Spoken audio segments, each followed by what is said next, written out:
Looking for some nightlife? Then look no further. Laddie's Bar & Grill has a full bar and kitchen, pool table, and entertainment with great food at affordable prices. You can dine in or carry out by calling us at 304-263-5233. Laddie's is open Monday through Saturdays from 8 a.m. to 3 a.m. and Sundays from 10 a.m. to 3 a.m. We serve breakfast all day long, and our lunch and dinner specials are posted every day on our Facebook page. So stop on in to Laddie's Bar & Grill, located at 107 Lutz Avenue in Martinsburg. Jambo Construction and Fencing Company, LLC is a veteran-owned and operated company right here in the Eastern Panhandle, West Virginia that specializes in decks, fencing, and hardscaping. Find us on Facebook at Jambo Construction and Fencing to see more of the projects we've completed. For a free estimate, you can call Bo Bartley at 304-268-5452 or Jamie Gall at 304-279-5053. We are licensed and insured in the state of West Virginia, and as Martinsburg alums, we say, go Bulldogs. And the streak continues! CMA's Martinsburg dealerships continue to knock out the competition with their competitive pricing, extensive selection, and lifetime powertrain warranty. With over 450 new and used vehicles in stock and on the way, CMA won't leave you waiting on a bench. That's right, CMA's Martinsburg dealerships are once again the most valuable dealers in the area. For the strongest and deepest lineups, visit CMA's Martinsburg dealerships online at martinsburg.cmacars.com today. And good luck to all Panhandle High School student athletes. Hi, Crescia Hornby here. Larry DeMarco, broker of Modern Realty Results, believes he has some of the best real estate agents in the Eastern Panhandle. Agents at Modern Realty Results have years of experience and knowledge of the local real estate market. Agents within the office work as a team to provide quality customer service. We strive to always ensure client satisfaction through handling every transaction with honesty and integrity, all while offering competitive rates. Modern Realty Results is veteran-owned and managed. Please call us at 262-4222, modernrealtyresults.com. The following is a special sports broadcast presentation of Talk Radio WRNR Martinsburg. Play ball! It's time for the fun and excitement of West Virginia high school baseball. Today's game is being brought to you by Parsons Ford of Martinsburg, the Skinner Law Firm, Laddie's, Trips Flooring, Jambo Construction and Fencing, the Mirius Group of Financial Advisors, Smallwood and Small Insurance, CMA Honda of Winchester, Bechtel Jewelers, Cody's Auto Body, Rock's Local Markets, CMA Toyota Chevrolet of Martinsburg, Orsini's Home Store, Farmers and Mechanics Insurance Companies, WVU Medicine Berkeley and Jefferson Medical Centers, the Mansion Ferretti Law Firm, and by Hagerstown Ford. And now for the pregame show. Let's go out to the field and join our Talk Radio WRNR broadcast team.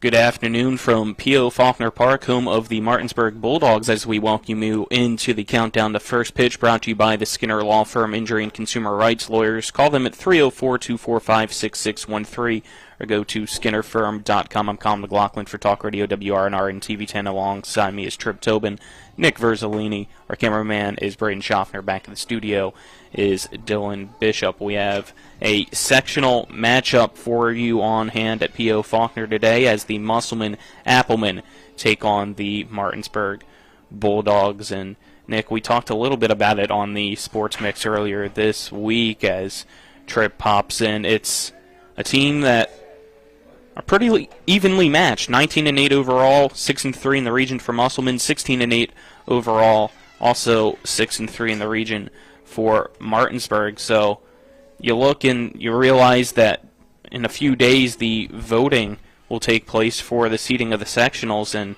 this one has pretty big implications, and a lot of people probably are thinking winner of this one will be that 2 seed behind Hedgesville and get home field advantage.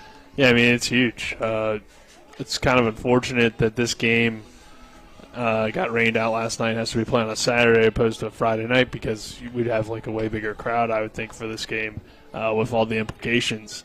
I think based on how the two teams are playing, if Martinsburg were to win tonight or today, then they should probably be the 2 in the section.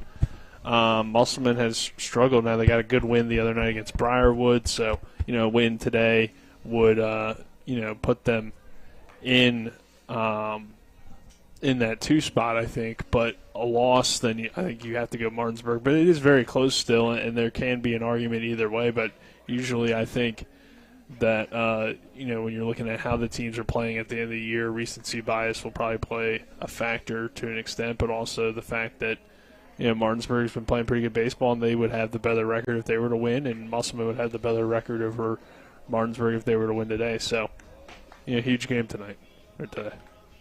Tripp, what are you looking forward to between these two teams as they get to square off once again this year? Well, these two teams are, they go at it like the first time we seen Martinsburg and Musselman up at Musselman. We seen fireworks at the beginning of the game out of Musselman's offense. 2 pitches in with Lohr and Hartman. They were up 1-0. The man on second, and of course the night ended with some fireworks as Musselman won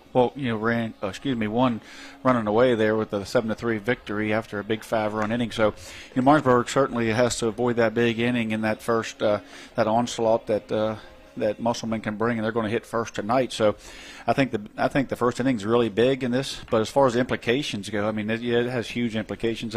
Should Musselman win here today, I think they kind of seal up an opportunity to beat at least 2, if not 1. If Martinsburg wins here tonight, I think it puts it certainly puts a damper, or it puts a little bit of screws into what's going to happen as far as who's 1 and 2 seeds. So if Martinsburg wins tonight, Hedgesville and Musselman have to continue their winning ways from here on out. If Musselman wins tonight, I think it's just kind of in between Musselman and Hedgesville for this section. As far as Jefferson goes, they're at last I checked, they were at a 1-0 lead over Bridgeport there. 1-1 tie with Bridgeport there, so I'm not sure where they're at in it, but they're playing some tremendous baseball and could easily be number 1, which makes Martinsburg's Monday night game with Jefferson huge, too. So a lot of big games right now, and this game right here, both these teams are probably just telling each other, let's just win tonight, and we'll see where it goes from there. Yep, we'll get more into other games around the area in the EPAC baseball roundup a little later on in the pregame show, but for now we'll take our first 2-minute break and then be back with our coaches' interviews. You're tuned into West Virginia High School Baseball on Talk Radio WRNR and TV 10. Happiness grows here. Orr's Farm Market. Spring has sprung. Time to head to Orr's Farm Market to find your flowers, veggie plants, bagged mulches, and potting soil. Visit our bakery counter to try our new homemade quiches, pepperoni rolls, and don't forget our pie flavor of the month for April, Boston cream pie. We have West Virginia food products, local coffee, honey, maple syrup, dairy, and meat. We have 25 new Orr's jam and salsa flavors for you to try. Check us out at orrsfarmmarket.com, and remember, Orr's Farm Market, happiness grows here. The Palace Lounge in Martinsburg is the place to be. Join us every night to relax and enjoy football or basketball games featuring either the Martinsburg Bulldogs, Shepherd University Rams, or West Virginia Mountaineers. We will have steak night every Wednesday, trip nights every Thursday, and now taco and margarita nights every Tuesday. You can find us on Facebook or call 304-267-7520. The Palace Lounge is located at 1350 Edwin Miller Boulevard in Martinsburg. Not sure where to go or who to trust with your flooring project? And start with Trips Flooring, proudly serving the area for more than 25 years, specializing in floor sanding and refinishing, along with installation of new flooring, including hardwood, tile, vinyl, laminate, carpet, and the hottest trend in flooring, luxury vinyl, tile, and luxury vinyl plank. Are you on a budget? Check out their warehouse, cash and carry, or call 304-229-7009, or visit them online at tripsfloorsanding.com. With 4 new car dealerships and 4 used car dealerships in 3 states, Parsons is the largest used car and fastest growing new car dealer in the tri-state area. Take Parsons Ford with huge savings on hundreds of new Fords, financing from 0%, Parsons' goal of financing for all, and Parsons' famous above-market trade-in allowances that help make Parsons #1 for used cars too. See why so many won't buy anywhere but Parsons Ford in Martinsburg. We became #1 by making you #1 first. Parsons. Welcome back to P.O. Faulkner Park as we continue our countdown to first pitch here on Talk Radio WRNR and TV 10 as the Musselman Applemen take on the Martinsburg Bulldogs. Let's get into our coaches' interviews brought to you by Laddie's Bar and Grill, located at 107 Lutz Avenue in Martinsburg. If you're looking for some fun nightlife and great food at affordable prices, then dine in at Laddie's or carry out by calling them at 304-263-5233. And we'll start off with Aaron Byler, the head coach of the Bulldogs. Now joined by the head coach of the Martinsburg Bulldogs, Aaron Byler. Coach Byler, your season coming to an end, but first you guys, right before the voting takes place on Tuesday, get to take on a sectional opponent, Musselman. It's a huge game today with some implications potentially to that voting. What are you looking forward to in today's game? I think we got a great opportunity today to help ourselves when it comes to sectional and regional voting. I think it's a good game against a really good team, and I think our kids are up for the opportunity and excited to prove that we're a little bit better baseball team than the last time we took them on.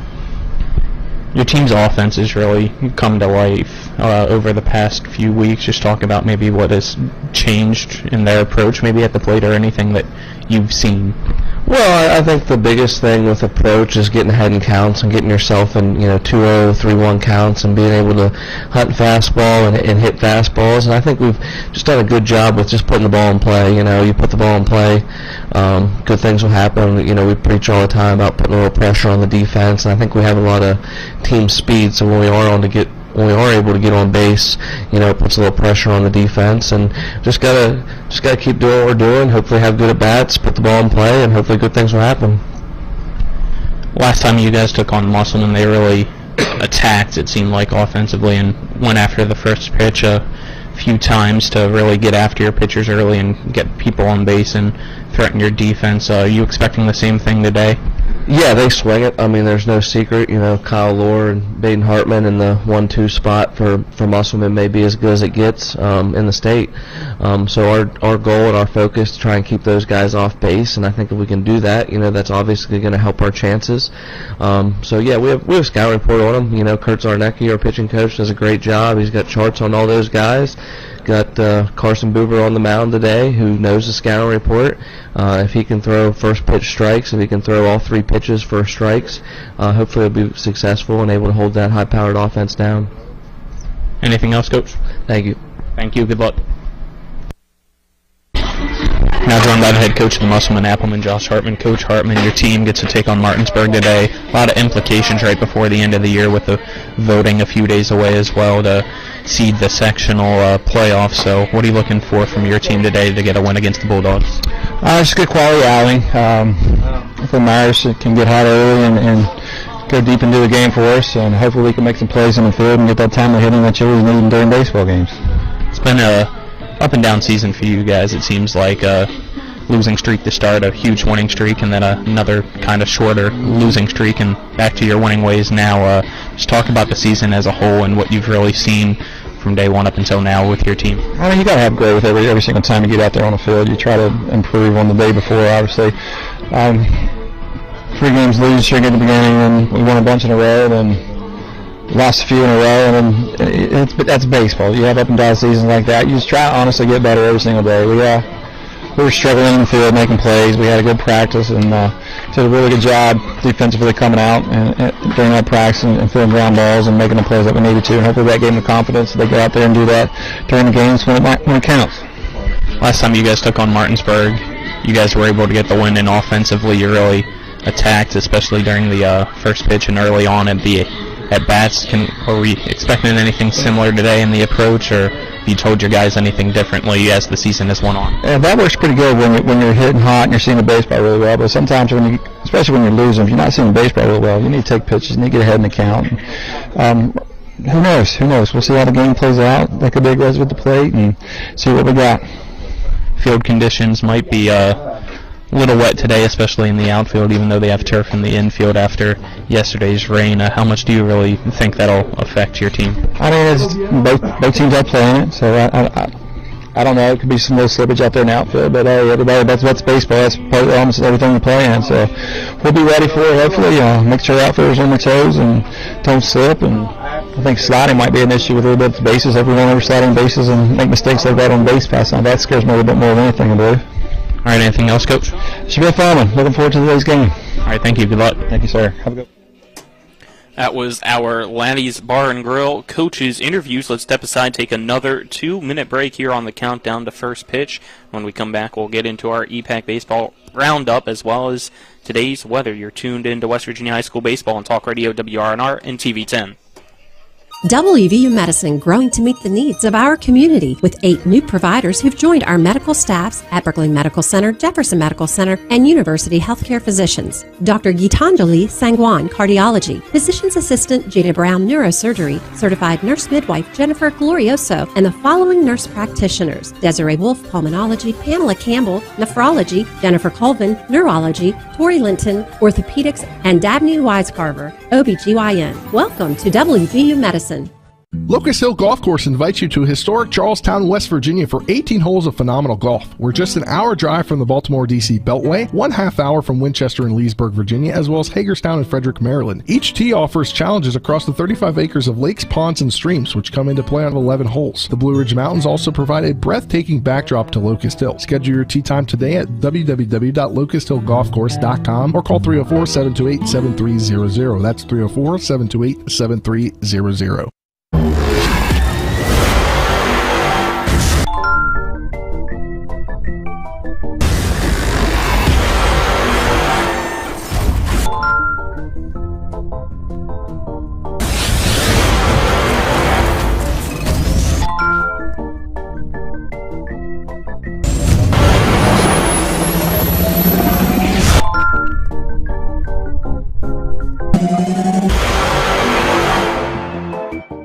With 4 new car dealerships and 4 used car dealerships in 3 states, Parsons is the largest used car and fastest growing new car dealer in the tri-state area. Take Parsons Ford with huge savings on hundreds of new Fords, financing from 0%, Parsons' goal of financing for all, and Parsons' famous above-market trade-in allowances that help make Parsons #1 for used cars too. See why so many won't buy anywhere but Parsons Ford in Martinsburg. We became #1 by making you #1 first. Parsons. Welcome back to P.O. Faulkner Park as we get ready for Musselman against Martinsburg. We get into our EPAC baseball roundup now, brought to you by Jambo Construction and Fencing, LLC, a veteran-owned company that specializes in decks, fencing, and hardscaping. For a free estimate, you can call Bo Bartley at 304-268-5452. Yeah, Colin, yesterday Washington split in its doubleheader against Philip Barber and Bridgeport, beating Philip Barber 8-2, but falling to Bridgeport 4-1. Jefferson today doing the opposite. They beat Bridgeport 4-1. So, some pretty good results by the Jefferson County schools over the past 2 days, and looking forward to this one. Obviously, a lot on the line between these 2 teams in Martinsburg and Musselman. Let's get into our starting lineups now, brought to you by Trips Flooring. Not sure where to go, who to trust with your flooring needs? Call Trips Flooring at 304-229-7009 or online at tripsfloorstanding.com. First for the Musselman Applemen, who come in 19-8 overall, 6-3 in the region, batting first. In center field, number 14, Kyle Lohr. Batting second for the Applemen at shortstop, number 13, is Baden Hartman. Batting third in left field, number 9, Taryn Boyles. Batting fourth and pitching for the Applemen, number 8, Jason Myers. Batting fifth and catching, number 4, Wyatt McClintock. Batting sixth in right field, number 3, Trevor Bohr. Batting seventh, number 11, third base, Dylan Stevens. Batting eighth at first base, number 5, Connor Chansey, and batting ninth for the Musselman Applemen at second base, number 2, Austin Moberly. Now for your Martinsburg Bulldogs, leading off for the Bulldogs in center field, number 7, Jordan Canby. Batting second at shortstop, number 24, Braden Oviedo. Batting third and pitching for Martinsburg, number 5, is Carson Buber. Batting fourth at third base, number 3, Mike Lupus. Batting fifth and catching, number 4, Landon Sifford. Batting sixth at first base, number 9, Owen Rupenthal. Batting seventh in left field, number 25, Isaac Grove. Batting eighth in right field, number 20, Murphy Clement. And batting ninth at second base, number 2, Keegan Everhart. That's your starting lineups. Let's now get today's weather, brought to you by CMA's Toyota of Martinsburg on Foxcroft Avenue, home of the lifetime limited powertrain warranty with every new vehicle that we sell at no additional cost to you. Partly cloudy skies here in Martinsburg, 59 degrees at first pitch. It will get into about 60, 62 degrees, give or take, hopefully here later on in the day as the game goes on. It looks like that rain's going to stay away until tonight, so it's a great day for baseball here at P.O. Faulkner Park as Musselman and Martinsburg will do battle. Step aside, take our final 2-minute break of the Skinner Law Firm pregame show, and when we come back, it'll be time for first pitch between the Applemen and the Bulldogs. You're tuned into West Virginia High School Baseball on Talk Radio, WRNR, and TV10. We're back in 2 minutes. There's a local family moving in our territory. What do you want from me? Taste it. It's really good.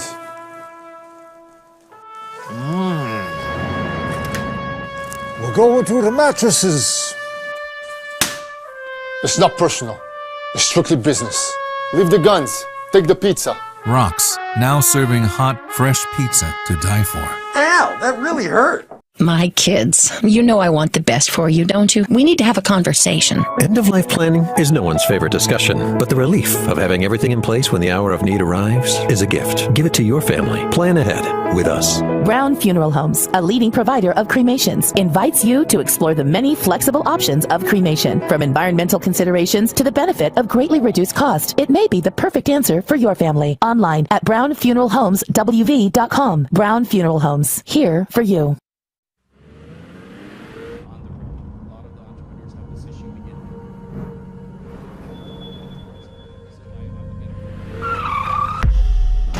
You've been in an accident.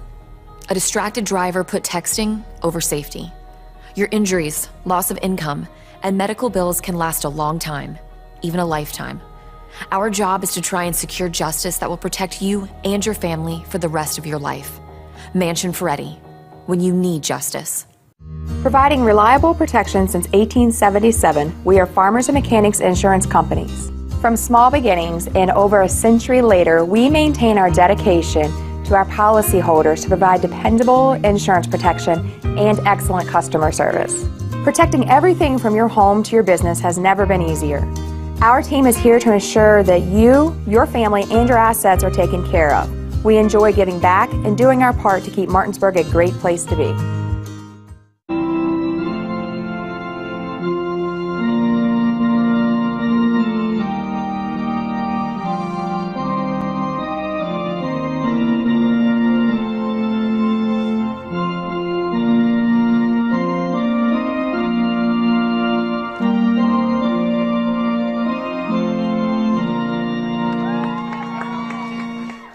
We welcome you back to P.O. Faulkner Park as the national anthem has concluded. We get ready for Musselman against the Martinsburg Bulldogs.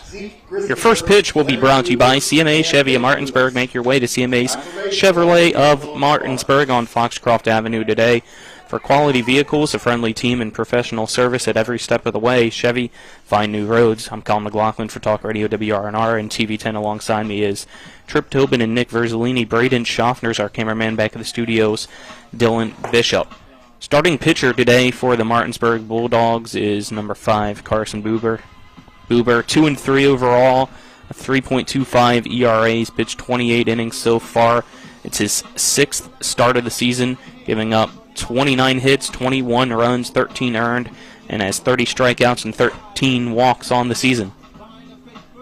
Yeah, it's interesting to see this matchup today with Buber and Myers. Both kids can go deep into the game. They can control the strike zone. They can. They don't walk a lot of batters, generally, so not a lot of free bases. So it's going to be fun to watch this matchup. But like you talked to, it's not a Friday night matchup like you would want. I think that could be disadvantage Martinsburg, considering it's their hometown or home court advantage here, and home field advantage, and then you have the fans that generally come out on those Friday nights and that aren't there. So it has a little different feel, other than a Friday night EPAC game. But I think both teams are both have a little butterflies in their belly, knowing that this has a lot of implications. So I just can't. I want to see how Buber and Myers do in a big game like this, and see how they react to getting hit around a little bit by these two offenses. And both juniors, but they play like seniors, and two guys that are two of the better pitchers in the EPAC, despite being a little bit younger than some of the other top premier pitchers. So it should be a really good matchup on the mound, and we'll see if Buber can keep this lineup intact because they were very aggressive against Mike Lupus. I think he only threw like 80 pitches in that game that they lost 7-3, but he was jumping all over the first pitch, so we'll see if that's the same strategy here today. Kyle Lohr steps up to the plate, leading off for Musselman. First pitch from Buber is fouled off into the netting behind home plate for strike one. His first pitch comes at 1:05 p.m. Yep, there's your answer, Nick. He's going to take a hack at it right out of the gate. Musselman are guys that, will not let you get ahead, 0-1 in the count. They'll swing it. Next pitch, it's a fly ball to left field. Grove underneath it makes the catch for out number one. Big out for Martinsburg there, as you heard Coach Byler on the pregame say, that Lohr Hartman 1-2, some of the best, some of the best in the state, and Boyles gets left out of that, but all the RBIs that he has there in that 3 spot, certainly has a lot to do with these two guys getting on, but also his ability to get the ball in play and get those RBIs. So they are a tough lineup, especially at the top. Hartman now up for Musselman. He takes the first pitch for strike one on the outside corner of the plate from Buber. I mean, you look at it, Kyle Lohr's batting .449, .519 on base percentage. A 1 pitch, line drive to right field. Clement able to track it down and make the catch. 4 pitches, 2 outs so far for Musselman to bring up Taryn Boyles. Yeah, it's it's feast or famine for Musselman. I mean, they're either going to swing and get on base and make it tough for you to get them out and run bases, or they're going to give you an inning where you can throw under 10 pitches if the ball is hit to the fielders. First pitch to Boyles, right down the middle for strike one. Buber making quick work. All 5 pitches strikes. As he sets on the rubber. The 0-1 pitch. Just misses for a ball. Evens up the count for Boyles at 1-1. Must have been down a little, but yeah. Musselman certainly comes out and they swing that bat, and they can be a lot of trouble for you, or they can help you out. Breaking ball catches the outside part for strike 2. 1 ball, 2 strikes now to Boyles. Ball seemed a little out. Looks like he's going to set up out there again. 1-2 pitch. It's a line drive that'll get down for a base hit in right field. It's a 2-out single for Taryn Boyles, the first hit of the afternoon. Buber caught too much of the plate there. I mean, this team's going to swing the bat. He's looking over, looking at Coach Kurt Darnecki about the pitch selection there, telling him, I guess he's saying maybe I got it in a little too far. Cipher was set up outside, but did a great job there by Taryn by taking that outside pitch and going the other way with it. Breaking ball that misses outside for ball 1 for Myers. Got to be careful with Myers. He can find find the fence. 1 ball, no strikes, 2 outs. Runner on first for Musselman in the top of the first as we're scoreless between the Applemen and the Bulldogs. The 1-0 pitch inside called strike 1 evens up the count. Well, I was surprised Jason only has 1 home run this season. We were there. It was on opening day.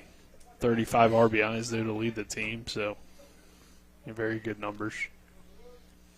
Jason Meyer steps back into the right-handed box. The 1-1 pitch from Carson Buber, runner going. It's a pop-up, edge of the infield grass. Second baseman Keegan Everhart makes the catch. That's the end of the top of the first. 1 run left on base.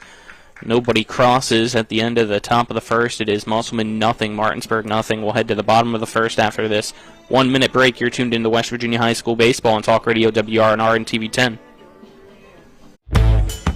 Jambo Construction and Fencing Company, LLC, is a veteran-owned and operated company right here in the Eastern Panhandle of West Virginia that specializes in decks, fencing, and hardscaping. Find us on Facebook at Jambo Construction and Fencing to see more of the projects we've completed. For a free estimate, you can call Bo Bartley at 304-268-5452 or Jamie Gall at 304-279-5053. We are licensed and insured in the state of West Virginia, and as Martinsburg alums, we say, Go Bulldogs.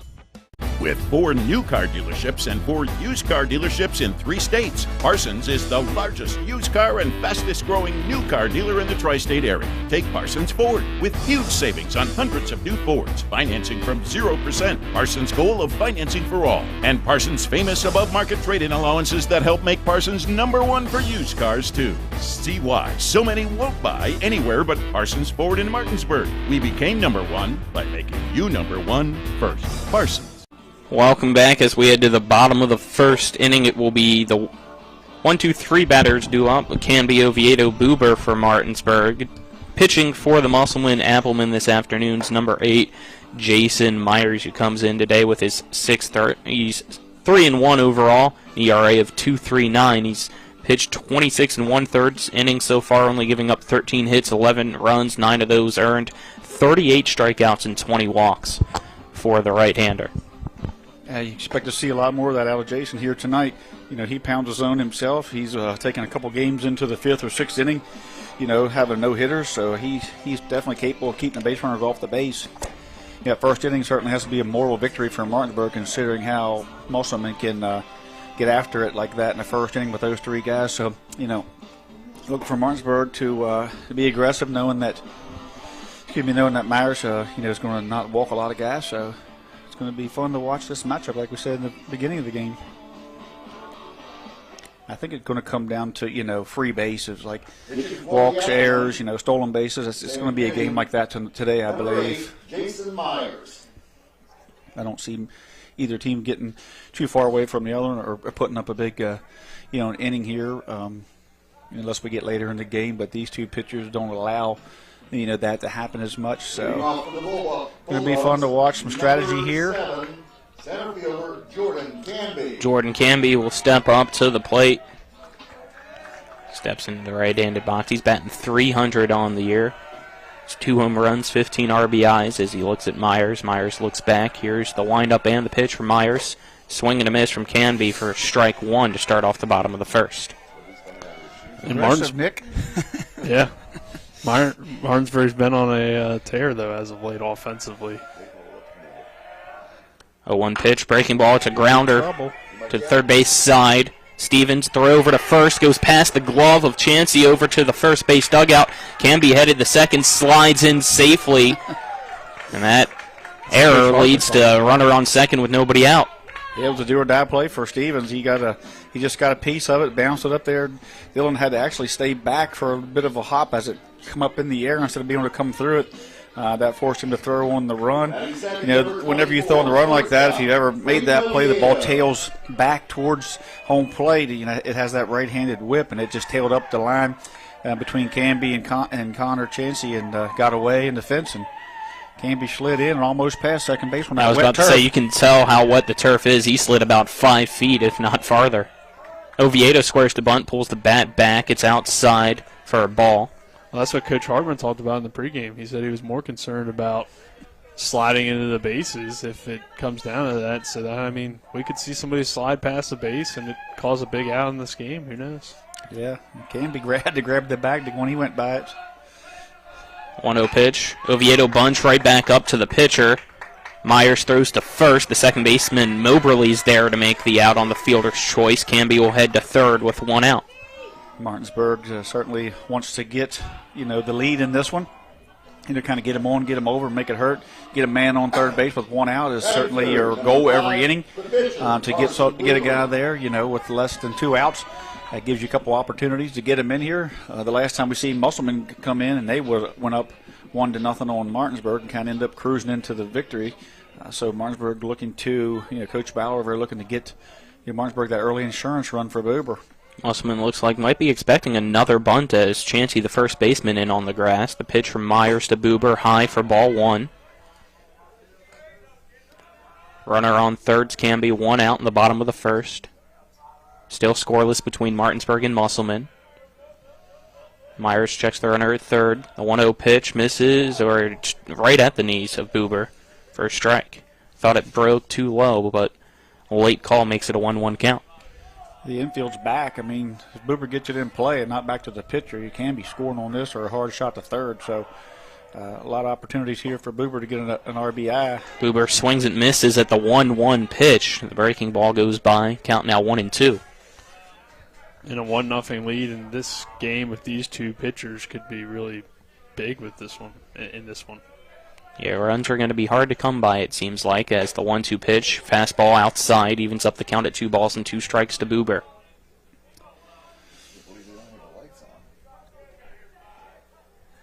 Myers will walk around the mound on the right side before stepping from the back up to the top. Puts his foot on the rubber. 2 balls, 2 strikes, 1 out. Myers sets on the mound for Musselman. 2-2 pitch to Buber. In the turf for ball 3 as Wyatt McClintock had to drop down, keep that one from going in between his legs. And that probably would have easily scored Canby, and Martinsburg could have had a lead. I can tell you right now, they don't even want to squirt away with Canby down there because he gets good jumps on the pitch, and he's a great base runner and all the speed that you can want. 3-2 delivery is low for ball 4. Buber will walk his way down to first base. Runners on the corners now with 1 out. Comes Wilt. Get a runner for the pitcher here with Logan Wilt. The courtesy runner is courtesy of Post 14, the premier Legion baseball team in the area. We're courteous people. We're a courteous group. We've got 2 teams this year. I know the 19U roster has been announced, as well as most of the schedule for the team. 17 U's coming together and scheduling it and getting ready to make some announcements there as well after the JV season. Myers steps off the rubber to put both runners back on the bags at first and third. Mike Lupus up to bat for Martinsburg. Big spot here for Myers. Leads the way with 26 RBIs as the first pitch to Lupus, low for ball 1. Lupus has been hot as of late. He was a couple of the Bulldog batters kind of didn't have the week they wanted down at Myrtle Beach, but ever since they've come back, they've made some adjustments and cleared their head, and it's bringing the bat really well. 1-0 pitch, high, swing and a miss by Lupus. Count now 1 ball and 1 strike. They also face some really good pitching in Myrtle Beach. So, I mean, not that they're not facing good pitching up here in the state of West Virginia, but runner going at first, hit and run situation as the pitch is fouled off by Lupus. The count now 1-2. And put Wilt back at first. Talking about guys like going D1, all sorts of types of pitching. Yeah, it was great pitching down there, and it can certainly get in your head, especially that atmosphere, and then not sleeping in your own bed, and you just kind of, getting a little slump down there. It's hard to get out of, but guys like Lupus and Canby and a couple others come out and just, since they've come back, they've really come to life again. Runner goes again. Trouble. It's a blooper over to the first base side in foul territory, over the glove of the first baseman, Chansey. And out of play. Count stays at 1-2. A golden chance for a double play there. Should Chansey come down with that. Myers was covering the bag as Wilt had taken off, and so Musselman just almost got out of that first and third and 1 out situation here. It's really a tough spot to get out of. You get a double play ball. You have to capitalize on it. The 1-2 pitch from Myers misses outside. The count now 2-2 to Lupus. Would have been the unorthodox double play, but it would have worked. And now 2 balls, 2 strikes, 1 out. Runner on first and third for Martinsburg. We're in the bottom of the first. For Myers to pick here. Yep. Throw over to first. Wilt will slide back in head first at first base. Safe.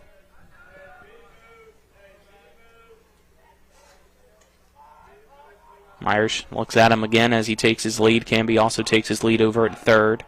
2-2 pitch, runner going. This one, a shot down to third base and foul. That one sounded good off the bat, but immediately you realized it was in foul territory. The count remains at 2-2. Yep, off-speed pitch inside, turned on it, squared it up, had good exit velo, just hooked it foul there in the foul territory. It bounced off the fence down there, so it was a line shot to the outfield fence. Throw back over to first from Myers. Wilt steps back on the bag before the tag's applied by Chansey.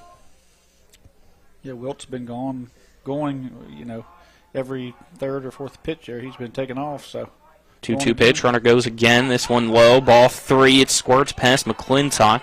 That'll allow Welt to take second. Canby stays put at third, so 2 runners in scoring position and a full count to Lupus with 1 out. Lupus has a really good chance here. 3-2 count here. Myers needs to come into him. Needs to set on fastball, see if he can get some payoff pitch from Myers inside. It's a fly ball to left field. Boyles runs forward, makes the catch. Runner tagging up from third. Canby slides in safely, and in the bottom of the first on the sac fly, Martinsburg leads Musselman 1-0. That was a nice piece of hitting there by Lupus. 3-2. Pitcher was kind of in, jammed him up a little bit, was able to muscle it out far enough into left field. Taryn's not his generally not his position out there, but certainly played it well. But you're not just unless it's an infield fly, it's going to be really tough to get the speed he can be. Now 2 outs, runner on second. Landon Sifford up to the plate for the Bulldogs. Myers will step off the backside of the mound, puts the runner back. Retakes his lead. Martinsburg's kind of doing what Musselman did to Martinsburg the last time in the first inning, making the first inning really tough on the first pitch. Called strike to Sifford. Sifford adjusts his helmet, steps back in the right-handed batter's box against Jason Myers and Musselman. Myers looks at the runner behind him. The 0-1 pitch popped into the air down the first base side. Trying to track it down. It's the right fielder and the first baseman, but it lands to the right side and out of play behind the fence. Count now 0 balls and 2 strikes for Sifford. Man on second and 2 outs and run across the board, but Martinsburg still has yet to barrel up a ball in fair territory other than the foul ball that Lupus turned on. Everything's been kind of dinking and dunking and little pop flies. The 0-2 pitch outside for a ball. He tried to get Sifford to chase, but almost was too far outside. McClintock just barely kept that one from going by.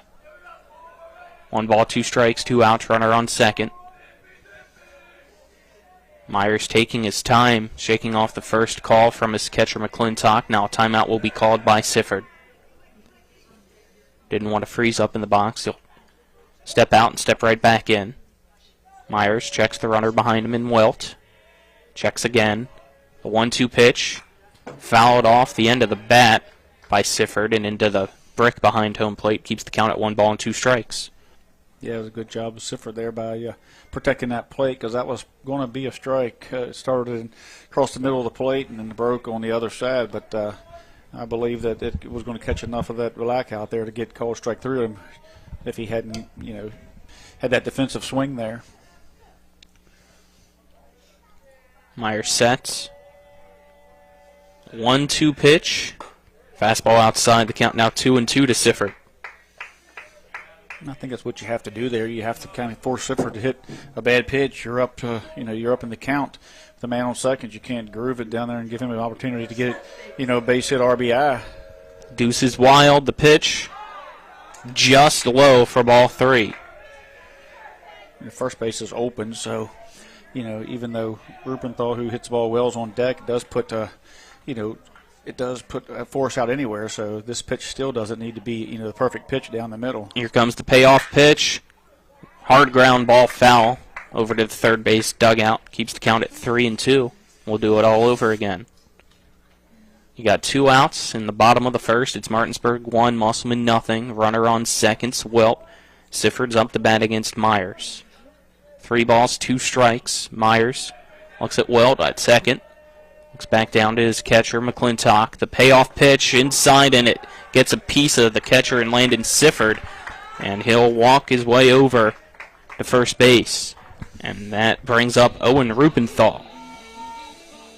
Sifford did a nice job of, staying on top of the plate there, forcing Myers to get the ball out over the plate. Myers challenged him on the inside. Sifford, being a tough guy that he is, just turned that hip and took it on the pocket there. So looks like you're going to get Christian Alter is now courtesy of Legion Post 14 Hornets. First pitch fouled off right off the press box and back to McClintock. Rubenthal now with an 0-1 to count. Martinsburg's going to be aggressive. It looks like here you're not going to They're going to take a lot of pitches. They're not going to get down in the count and let, at least here early, not let Myers get ahead in the count. But fortunately, fouling them off, not squaring them up, puts them ahead in the count. Next pitch misses outside to Rubenthal. The count now 1-1 strike. Fortunately for Martinsburg, that is. Fortunately for Myers, as he gets ahead in the counts here. Runners on first and second, 2 outs. A 1-1 pitch from Myers. Fastball on the outside corner for strike 2 to Rubenthal.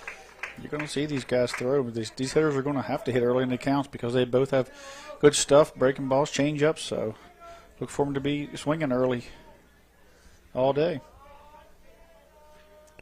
Jason Myers sets. 1-2 strike. Here comes the pitch.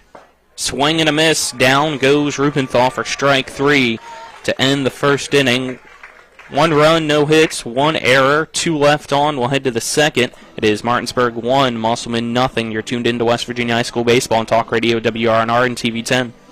This is Eric at Hagerstown Ford. Over the last decade, the way we buy things have evolved. Now, you get on your phone, click Want It, and it shows up at your front door. At Hagerstown Ford, it is that convenient. We've changed the car buying experience on the I-81 corridor forever. And with a return policy better than Walmart, there's absolutely no reason to buy a new or used car, truck, or SUV anywhere else. Just like Amazon, Hagerstown Ford will deliver the vehicle to you, where you are, and on your time. And if you don't want it, return it. No questions asked. Why waste your time at a car dealership playing the dumb back-and-forth games? Besides, we hate it more than you do. I assure you, no dealership from Winchester, Virginia to Washington, D.C. will beat our price. No dealership from Chambersburg, Pennsylvania to Baltimore, Maryland will beat our price. And no other dealership will allow you to return it if you don't want it.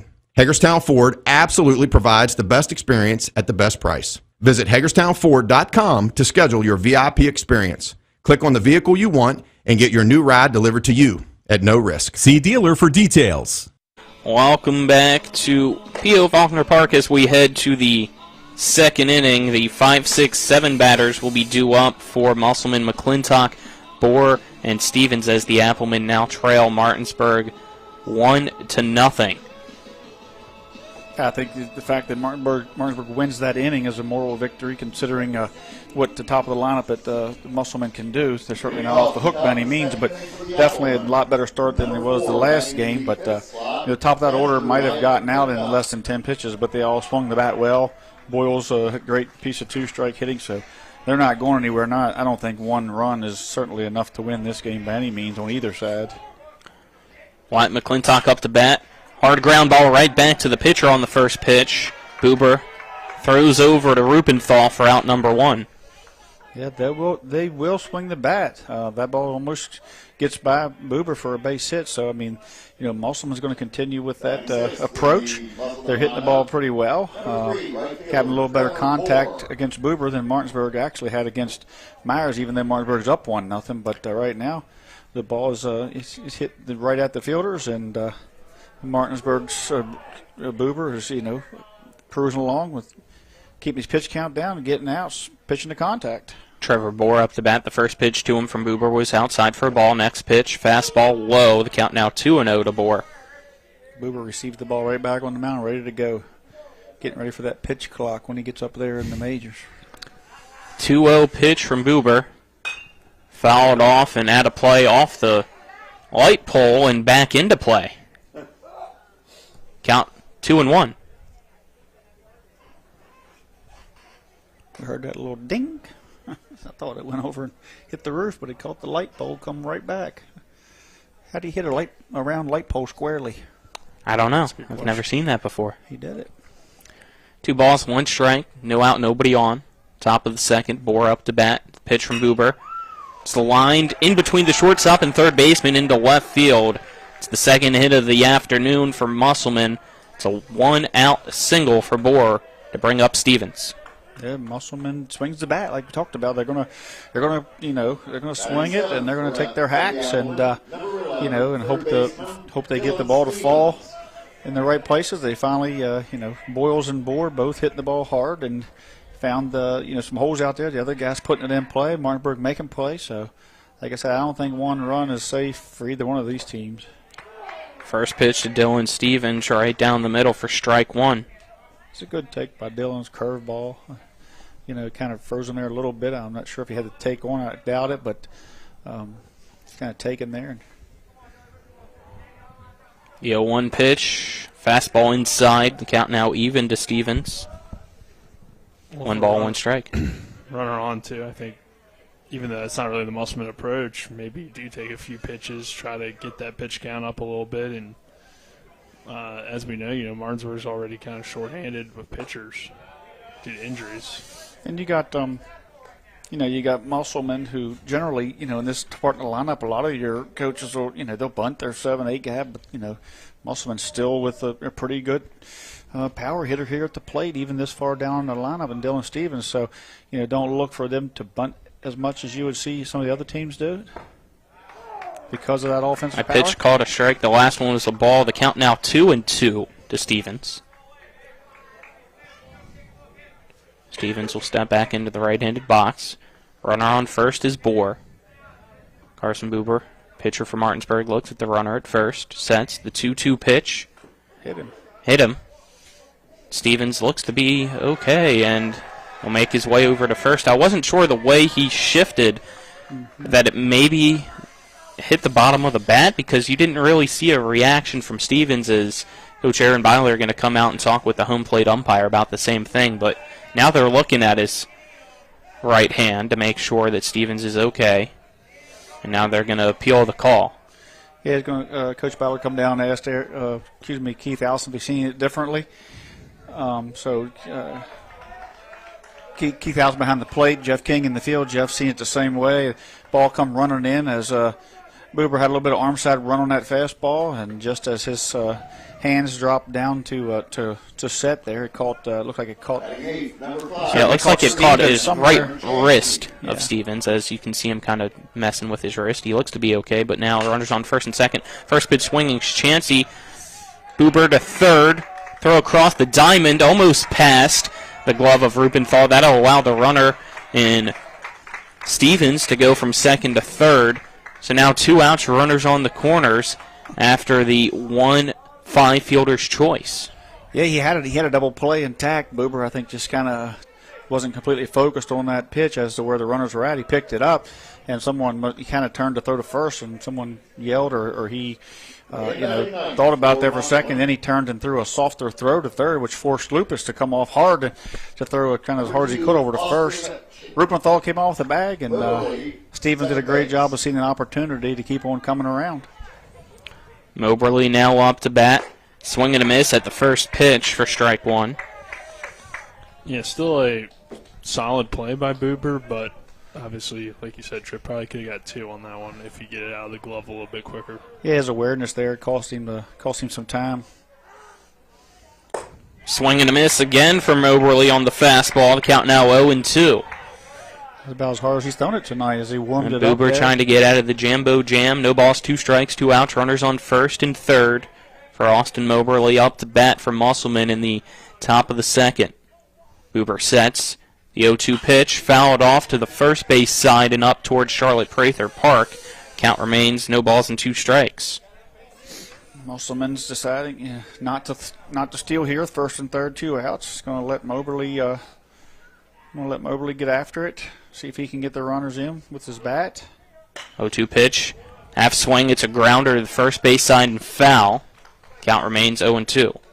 Chansey on first, probably not a steal threat, but maybe a threat to kind of get into some type of rundown or something, or some kind of trick play may be intact, but I doubt he straight steals. But Buber's looking to strike out Moberly. Moberly's looking to get this run in. 0-2 pitch in the dirt. Runner. And Stevens wanted to come home, but Sifford was able to keep it in front of him into that left-handed batter's box, so Stevens has to scramble his way back. The count now 1 ball and 2 strikes to Moberly. Chauncey missed an opportunity on the dirt ball to move up there as they couldn't throw down because Stevens was coming down the line. It was a free base there for Chauncey. He didn't take it. 1-2 pitch. Line shot right back up the middle into center field, and we are tied 1-1 here in the top of the second on the RBI single by Austin Moberly. Yeah, great job there. Once again, Buber's getting a lot of the plate there with 2 strikes. 1 through 9, these guys put the ball in play. Now they're kind of back to this top of this lineup here, and some of the energy starting to flow a little bit on both sides as both teams are kind of getting up in the dugouts there. But now this is kind of a situation for Booper where he has to be really careful with this guy at the plate and the guy on deck. War up to bat. Swings at the first pitch. It's popped into the air and foul. Count now 0-1 to Lohr. And the guy after him and the guy after him. And all the way down to the 9 hole that gets an RBI base hit, line drive up the middle. So, yeah, tough lineup to get through. As we've seen all throughout this year, when they get hot, they get their hitting gets very contagious. A 1 pitch gets off the foot of Sifford over to the right side. Both base runners advance 1 base each. That puts Chansey at third, Moberly at second with 2 outs in the top of the second. Ball had a little odd spin there as that ball got down got down against the plate. It skipped away. It just kicked off of his shin guard, or like you say, the foot area, and took a bad hop there for Sifford. The 1-1 pitch. Liner right off the glove of Rupenthal into right field. 1 run will score. The throw from Clement cut off. 2 runs score in the top of the second. Musselman now leads Martinsburg 3-1. That ball was smoked. I mean, it was smoked, but Rupenthal had a shot at it. Hit him in the glove. It just come off the top of the glove there, and it was hit that hard that it hit the top of Rupenthal's glove as he reached up with that big left-handed glove on his right hand, and looked like he had it secured, but it just rolled on out into right field to Murphy Clement, letting both runs score. Brings up Baden Hartman. He'll let the first pitch go by from Buber for strike 1. Hartman 0 for 1 today. Flew out to right his last time up. Like I mentioned in Lohr's first at-bat, over 500 on-base percentage. So the numbers told us he was going to get on base, but the question was how would he do it, and he gets a hit there and drives in some big runs. Hard chopper to the shortstop. Oviedo. His throw to second will put out Lohr to end the top of the second. 3 runs come across on 3 hits, no errors. Nobody left on. We'll head to the bottom of the second. It is Musselman 3, Martinsburg 1. After this 1-minute break, you're tuned into West Virginia High School Baseball on Talk Radio WRNR and TV 10. You can play, work, and explore without joint pain. Whether it's a strain, sprain, or fracture, WVU Medicine, Orthopedics, and Sports Medicine can help you live without joint pain. Our expert team of surgeons offer the exceptional care you expect for the injuries you don't, specializing in joint replacement, sports and traumatic injuries, hip and knee disorders, foot and ankle surgery, hand and wrist surgery, and shoulder reconstruction. Call 304-725-BONE today to learn how you can live without joint pain. Not sure where to go or who to trust with your flooring project? And start with Trips Flooring, proudly serving the area for more than 25 years, specializing in floor sanding and refinishing, along with installation of new flooring, including hardwood, tile, vinyl, laminate, carpet, and the hottest trend in flooring, luxury vinyl tile and luxury vinyl plank. Are you on a budget? Check out their warehouse, cash and carry, or call 304-229-7009, or visit them online at tripsfloorsanding.com. Welcome back to P.O. Faulkner Park as we head to the bottom of the second inning now between Musselman and Martinsburg. After Musselman put up 3 in the top of the second, they now lead by 2 at 3-1 over Martinsburg. Due up for Martinsburg, the 7, 8, and 9 batters in the lineup: Grove, Clement, Everhart. I think if Martinsburg had that inning back, I mean, that, we talked about the small things. It's not going to show up in the box as anything, but that ground ball from Chauncey back to the pitcher over to third. The first could have been the double play that got him out of the inning and kept it scoreless. But that's just something that won't show up. But that's something very small that ended up costing Martinsburg 3 runs in that inning. First pitch from Myers to Grove, low for a ball. Next pitch inside for a strike. The count even at 1 ball, 1 strike to Grove.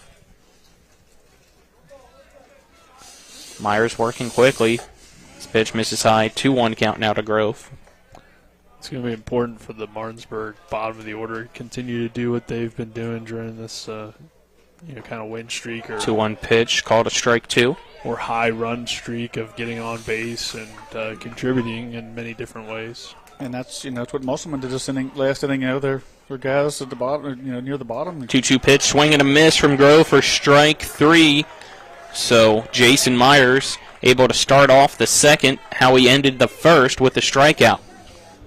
Moberly coming up big in the 9-hole, turning that lineup over. Not only did he get an RBI, but then they move up on the pass ball and then gives their their hottest hitter a chance to drive in a couple runs, which he did. So, Moberly is a big part of that inning and keeping it going with 2 strikes and 2 outs. First pitch to Murphy Clement from Myers, way outside for a ball. Keegan Everhart coming all the way over to give the ball back to home plate umpire Keith Allison. A 1-0 pitch from Myers. Popped in foul over the first base dugout and out of play by Murphy Clement. The count now 1 ball and 1 strike. Clement steps back into the right-handed box. Myers adjusts his hat before stepping on the rubber. 1-1 pitch to Clement. Swing and a miss for strike 2. If Myers can get through this 7, 8, 9 and get his offense back up there with that momentum, Baden Hartman leading off, they could really turn this game around quick. But Martinsburg needs to have a longer inning to kind of get some of that. 1-2 pitch, swing and a miss, back-to-back strikeouts here in the second. Some of that momentum back, but at the moment, Musselman's got it all going their way. Yep, Myers has really settled in now on that mound for the Applemen. Keegan Everhart now up to bat for the Bulldogs. Should be Boyles leading off, though. Hartman grounded out there. Oh, excuse me. This pitch slipped out of the hand of Myers and behind the right-handed batter of Everhart for ball 1. But either way, you're still, there's 3, 4, 5 guys due up, so. Yeah, you got Boyles coming up there who has the base hit. That's what Hartman did, get out there and end that inning on that ground ball, but certainly. 1-0 pitch, Everhart went the bunt, pulled it back. Doesn't matter, it's a strike on the outside corner. The count even up at 1-1. Myers, again, still working quickly. Fastball blows by Everhart for strike 2 on the swing and miss. That 3 runs will make you settle in on the mound as well. A 1-2 pitch, outside for a ball. The count now 2-2. Have we seen an off-speed pitch this inning? I feel like everything's been fastballs. I think he's just throwing it in there at the moment, just spotting it up in and out. 2-2 pitch. There it was. There's the off-speeder. It chopped foul down the first base line by Everhart. Keeps the count at 2-2.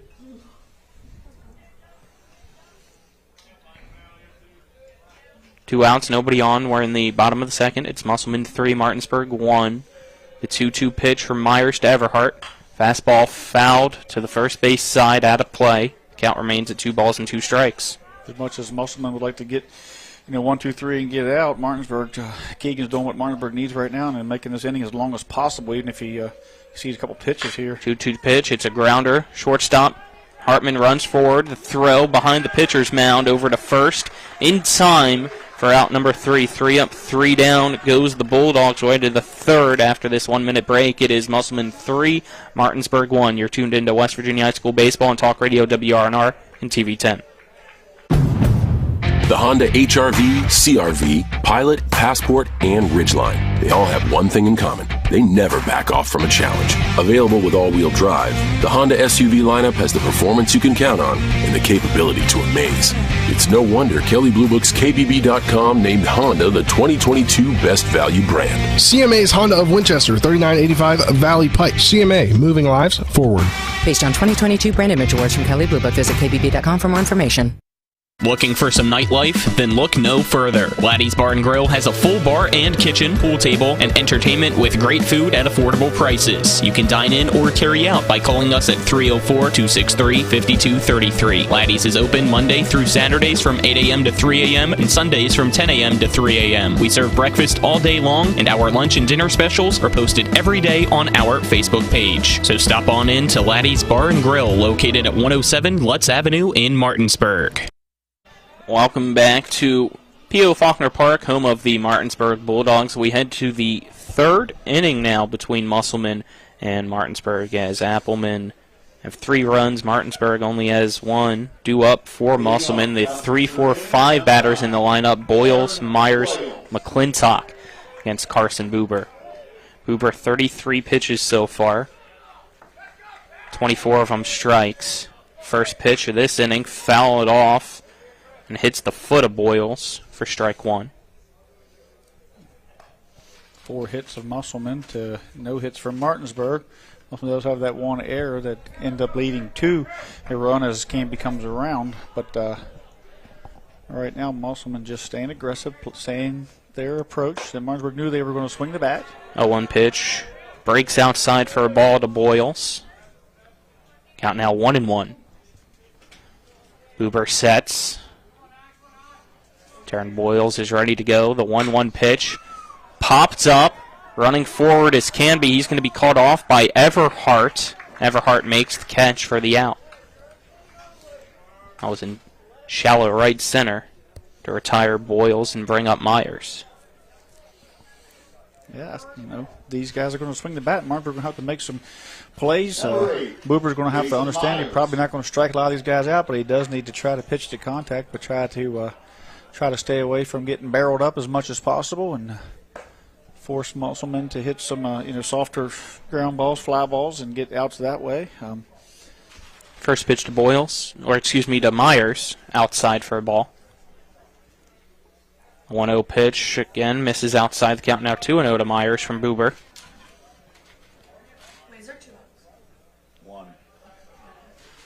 Buber sets.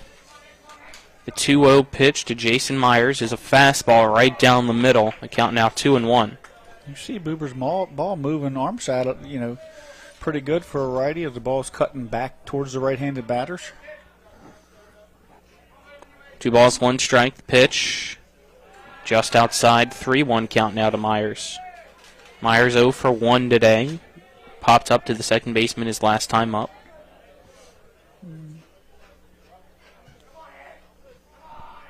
The 3-1 pitch. Popped up into shallow left center. Oviedo will be called off. Running in on it is the left fielder Isaac Grove. He almost slipped, but he was able to keep his footing, make the catch for out number 2. Yeah, he came a long way. I thought Oviedo was going to camp under it, and suddenly Oviedo gave way, and Grove just came barreling in there. Hit that little bit of a sod there after all that rain last night, and right as he hit his glove, we seen a little bit of a slip there, but fortunately for him and in the Bulldogs, he stayed with it. Wyatt McClintock now up to bat. First pitch, fastball inside for a strike from Buber. 2 outs, nobody on. Top of the third, it's Musselman 3, Martinsburg 1. No balls, 1 strike. McClintock, the left-hander, up to bat. The 0-1 pitch inside and just missed the foot of McClintock. It bounced on the turf and then hopped over it. Count now 1-1. Had him dancing. I almost thought it might have clipped his shin, but never saw a reaction. The 1-1 pitch.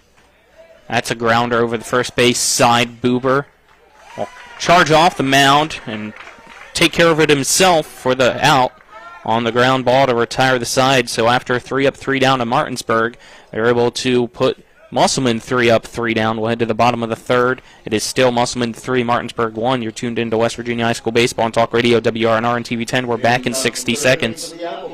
With 4 new car dealerships and 4 used car dealerships in 3 states, Parsons is the largest used car and fastest growing new car dealer in the tri-state area. Take Parsons Ford with huge savings on hundreds of new Fords, financing from 0%, Parsons' goal of financing for all, and Parsons' famous above-market trade-in allowances that help make Parsons #1 for used cars too. See why so many won't buy anywhere but Parsons Ford in Martinsburg. We became #1 by making you #1 first. Parsons. Jambo Construction and Fencing Company, LLC, is a veteran-owned and operated company right here in the Eastern Panhandle of West Virginia that specializes in decks, fencing, and hardscaping. Find us on Facebook at Jambo Construction and Fencing to see more of the projects we've completed. For a free estimate, you can call Bo Bartley at 304-268-5452 or Jamie Gall at 304-279-5053. We are licensed and insured in the state of West Virginia, and as Martinsburg alums, we say, go Bulldogs. We head to the bottom of the third inning. Top of the lineup will be due up for the Martinsburg Bulldogs as they trail Musselman 3-1 in the bottom of the third. I'm Colin McLaughlin for Talk Radio, WRNR, and TV 10. Alongside me is Trip Tobin and Nick Verzolini. Braden Schaffner is our cameraman, and back at the studio is Dylan Bishop. Myers, 46 pitches so far this afternoon through the 2 innings pitched. He had 30 in the first, 16 last inning. As Jordan Canby due up for the Bulldogs. He reached on an error the last time up, and he was the one to come around and score in that bottom of the first. First pitch from Myers. Skips off the turf for ball 1 to Canby. 1 ball, no strikes. A 1-0 pitch. Up and in. Count now 2-0. Canby steps back into the right-hand box. 2-0 pitch. Fastball right down the heart of the plate for a strike to Canby. The count now 2-1. Martinsburg need to get something going here. Top of the order. Good time to chip away. 2-1 pitch. And on the back end of the bat and foul. The count even up at 2-2 for Canby.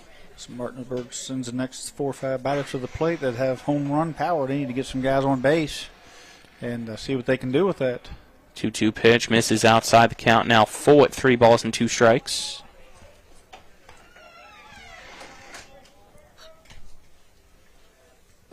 Canby waiting for the home plate umpire after he had to recover that pitch. Big pitch here if Canby walks. I mean, it's big. Payoff pitch. Grounder over to third base. Dugout hits the net. Count remains full at 3-2. This is a good at bat though by Canby either way. We mentioned it in between innings that Myers was already at 45 pitches. Payoff pitch from Myers. Outside, ball 4. It's a leadoff walk for Jordan Canby to start off the bottom of the third. Canby's one of those guys, when he gets on with no outs, Martinsburg generally finds a way to get him in. He wheels himself around the bases, stealing bases, dirt balls, and doing everything he can to be aggressive to get to the next base and to get 90 feet closer to home. So, Martinsburg look for them to try to cut into this lead anyway at all here in this inning. Oviedo squares to bunt. He fouls it off for a strike. Saw him square to bunt last time up as well. Yeah. Little surprised that they didn't try to steal Canby over as opposed to Oviedo bunting him over, but I wonder if they're worried about him sliding on the turf. Throw over to first, not in time as Canby goes back head first safely. I told him to grab a hold of it this time, right? Dig in, slide earlier, but yeah, with his speed, so you'd wonder if maybe if he steals and then bunts over, but the 0-1 pitch, runner going, it's high, throw. Not in time as he did slide past the bag, but was able to keep his hands on it. There you go, Nick. Canby steals second. He almost went by. If he don't get a grip on it, he goes by. But so now you got him where you want him. And you got a 1 ball, 1 strike count now to Oviedo. Nobody out and a runner in scoring position. Oviedo takes the next pitch. It's high for ball 2. Yeah, now you got Oviedo who's swinging the bat well. Got an opportunity to get himself on base, plus drive in a run and keep this inning going. So probably the bunt's off. Myers steps off the rubber to put Canby back at second. Canby will retake his lead. 2 balls, 1 strike. Nobody out. We're in the bottom of the third. Braden Oviedo up to bat for the Bulldogs. This pitch way outside as the release point looked off there for Myers on that one. We've seen that a few times now. He's carried it down the mound. You got to wonder maybe if that little bit of that turf out there could be a little slippery for the pitchers. As a couple of times him and Boober both have had some erratic pitches, but count now 3-1. The pitch inside, ball 4. Back-to-back walks. Puts runners on first and second with nobody out. That sends the go-ahead run for Martinsburg up to bat and Carson Boober. I'd expect Boober would bunt. In this situation down 2, even though he has home run power, we know he's been hitting the ball well, but I think the situation may dictate that whoever's at the plate is going to get these runners over.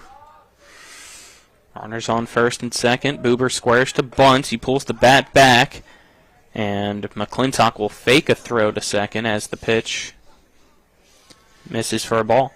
Yeah, Canby got a big jump. Hartman got in behind him there a little bit, but just not quick enough, and smart, a great job there by heads-up play by McClintock by not cutting it loose. First baseman Chancey in on the grass. Stevens comes in. Pitch pops up over to the first base dugout and add a play. Count now 1-1 for Carson Boober. So we get some new baseballs from the third base dugout in for the home plate umpire. Could be a situation there where, 1-0 count, thinking he might bunt, let him swing away, see if he can catch up with a fastball.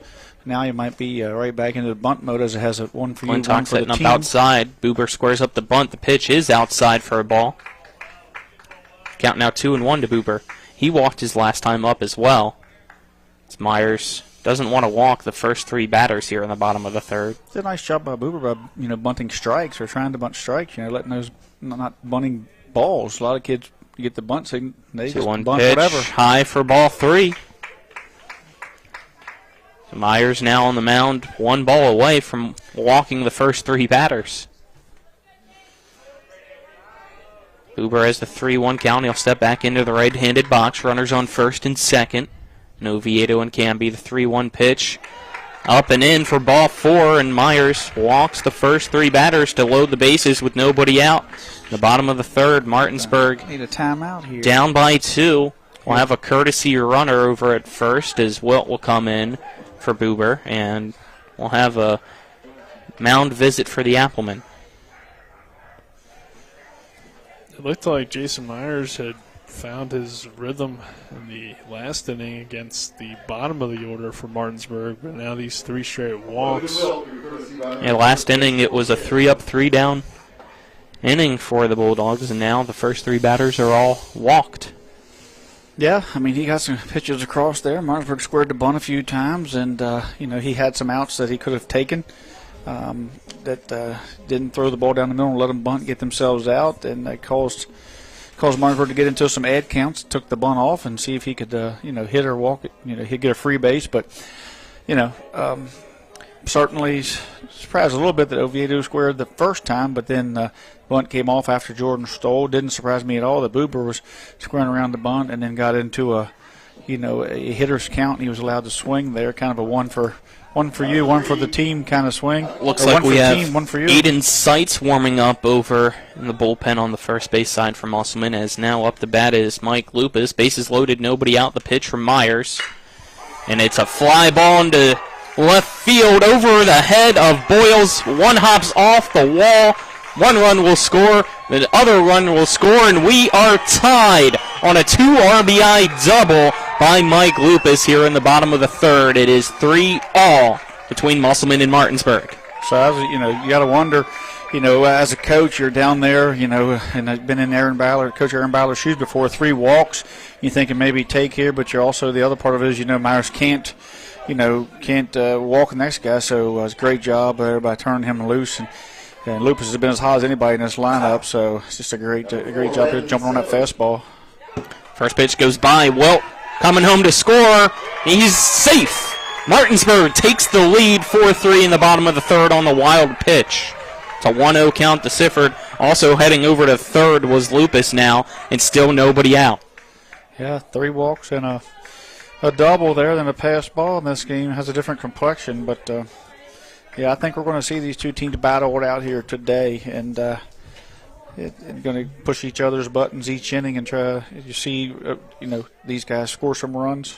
1-0 pitch over the head of the shortstop into left center field. That'll score 1. It's an RBI single for Landon Sifford. Now Martinsburg leads 5-3 in the bottom of the third with still nobody out. Yeah, all of those walks come around to kill you, and then you get into the heart of this meat of this lineup, and Lupus and Sifford just been pounding the baseball. So it's not surprising to see those runs get driven in. 3 walks and now back-to-back base hits. Scored 4 runs as a throw over to first, not in time as Alter slides in. Courtesy runner for Sifford, courtesy of Post 14 Hornets, the Premier Legion team in the area. Scoring the bunch, Rupenthal. He'll pop that one foul behind home plate. Goes off the net and back down into the turf. The count 0-1 to Rupenthal.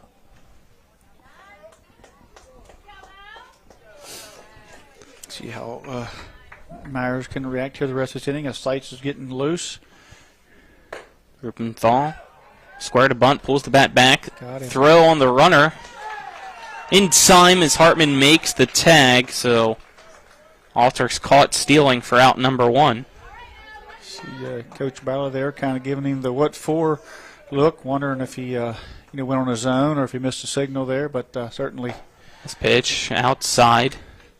Certainly not a time in the inning to give Musselman an out, as he had him on the ropes there with nobody out and a man on first, and was looking to put some more runs on the board there. But fortunate for Musselman that they were able to get the out there. 2-1 pitch, swing and a miss from Rupenthal. The count now even at 2-2. So it's one out and nobody on. We're in the bottom of the third. It's now 5-3. Martinsburg leading Musselman. Pitch from Myers. Misses outside for ball 3 to Rupenthal. Good play, though, by Hartman to get that tag down, coming over on the run. An athlete, isn't he? Payoff pitch. Inside corner, called strike 3. Down goes Rupenthal for out number 2, as that's his second time this afternoon being struck out by Myers. Number 25, Isaac Grove. It's Myers' 4th K of the day. First pitch to Grove, misses for ball 1. Yeah, lost in that was Hartman's athletic ability. Comes flying across, make that play, and drop that tag on the run. Fastball grounded over to the second baseman, bobbling it's Moberly, and that's an error on the second baseman. Puts Grove at first with 2 outs. That's unfortunate because Moberly did everything right there. He got across there, got over there, and the ball got the heel of his glove. He knocked it down as a second baseman should. Had an easy play to third and easy throw to first and get the third out. And I guess a little bit of wetness on the ball as he took it from his glove. It just kicked out, but that's a tough error for Moberly. Brings up Murphy Clement with a runner on first and 2 outs. Clement lets the first pitch go by. It's low and away for ball 1. And what it does extends this inning. Worst thing that it does is extend this inning for Myers, who was out of this long inning as his pitch count just. Throw over to first, not in time, as Grove will slide back in before the tag's applied by Chansey. Sight still warming up in that bullpen. You got 2 outs, runner on first. This pitch to Clement from Myers is high for ball 2. Sights will make his way back into the dugout. We'll see if he gets brought in, if this is a walk, as this pitch high for ball 3 to Clement from Myers.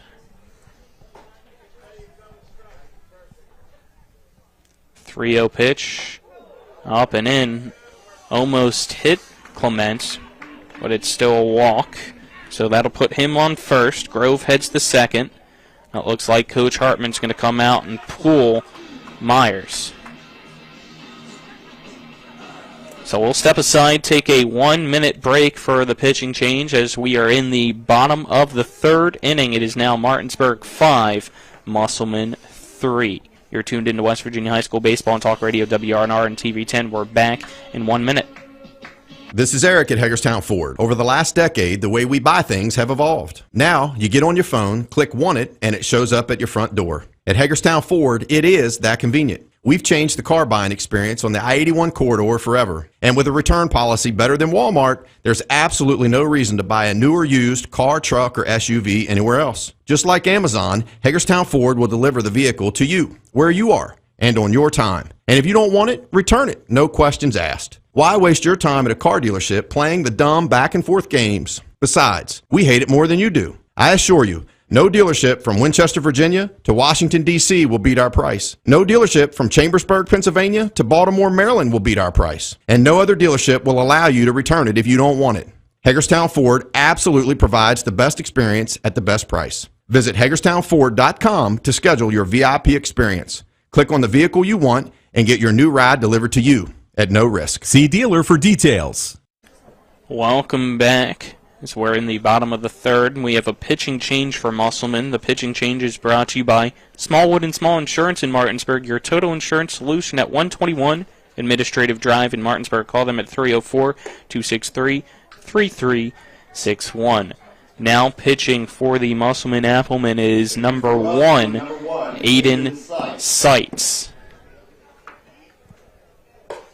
Trying to see if there's any defensive changes or if it's just looks like Connor Chansey's out, as Myers will now be at first base.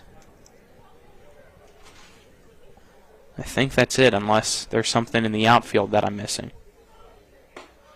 So Seitz will go in for Chansey, but move the pitcher and swap with Myers, who's now at first. It is 5-3 after a 4-run bottom of the third so far for the Bulldogs.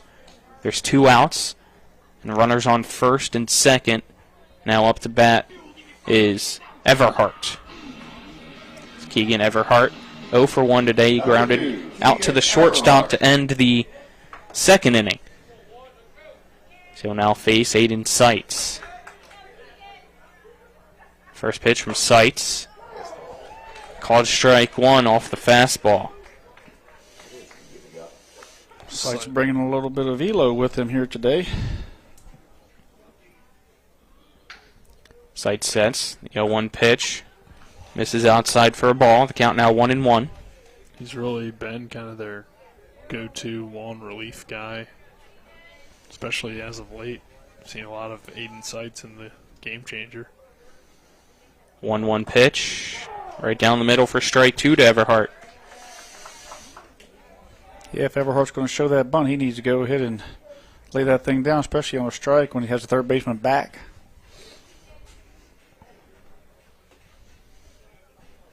The 1-2 pitch.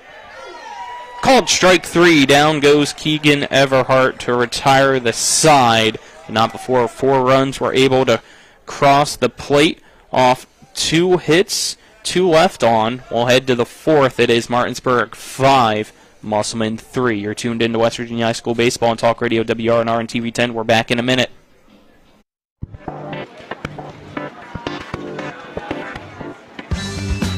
Laura. Hey, Laura. What's with the sunglasses?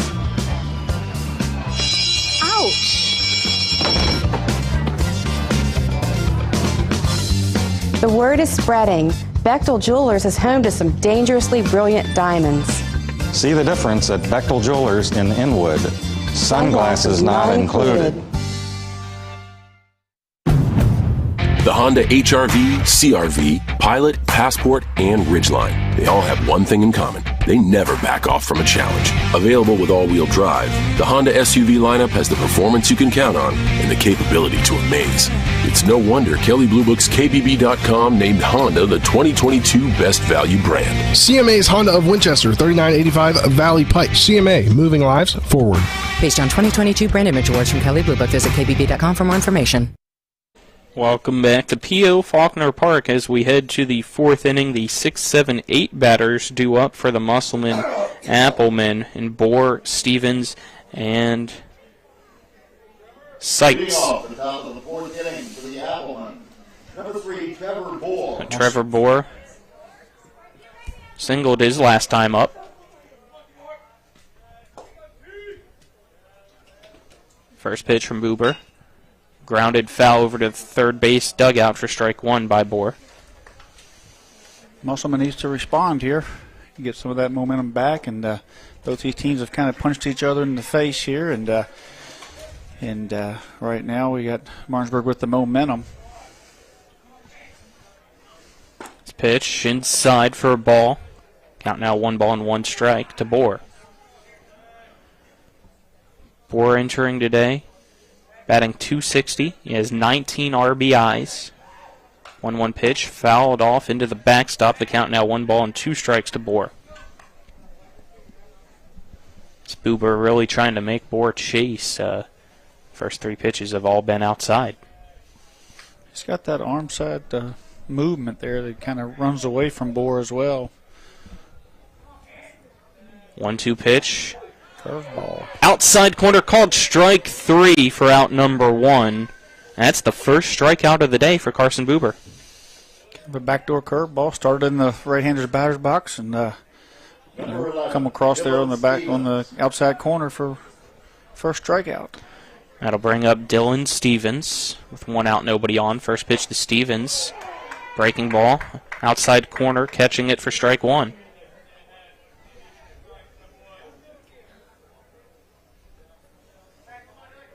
Stevens was hit by pitches last time up. Another breaking ball to him. Backs off Stevens. It's called strike 2. Great pitch there from Buber. Last time Stevens got hit in the arm, so that could have been part of that getting out of the way there of that curveball. The 0-2 pitch just misses outside for a ball as Sifford tried to frame that one as best as he could. But it did look like initially he was going to come in a little bit more, and then it obviously hard break. 1-2 pitch from Buber. Swing and a miss. Strike 3. Back-to-back strikeouts from Carson Buber. He's feeling himself up there on that mound now.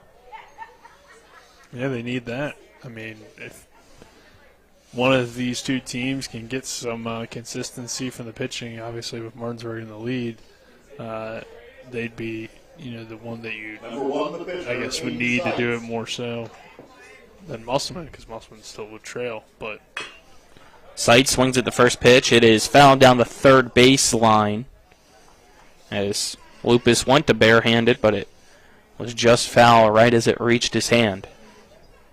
Count now 0-1 to Aiden Sights.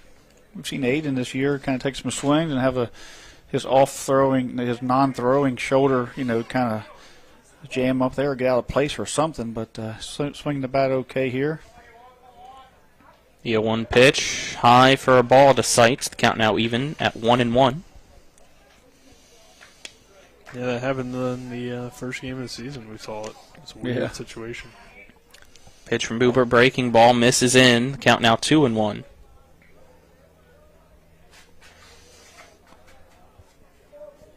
You got 2 outs, nobody on. Top of the 4th. It's 5-3. Martinsburg leads Musselman.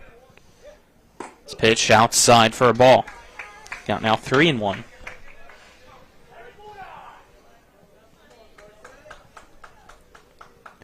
Sights, the right-handed batter against Buber.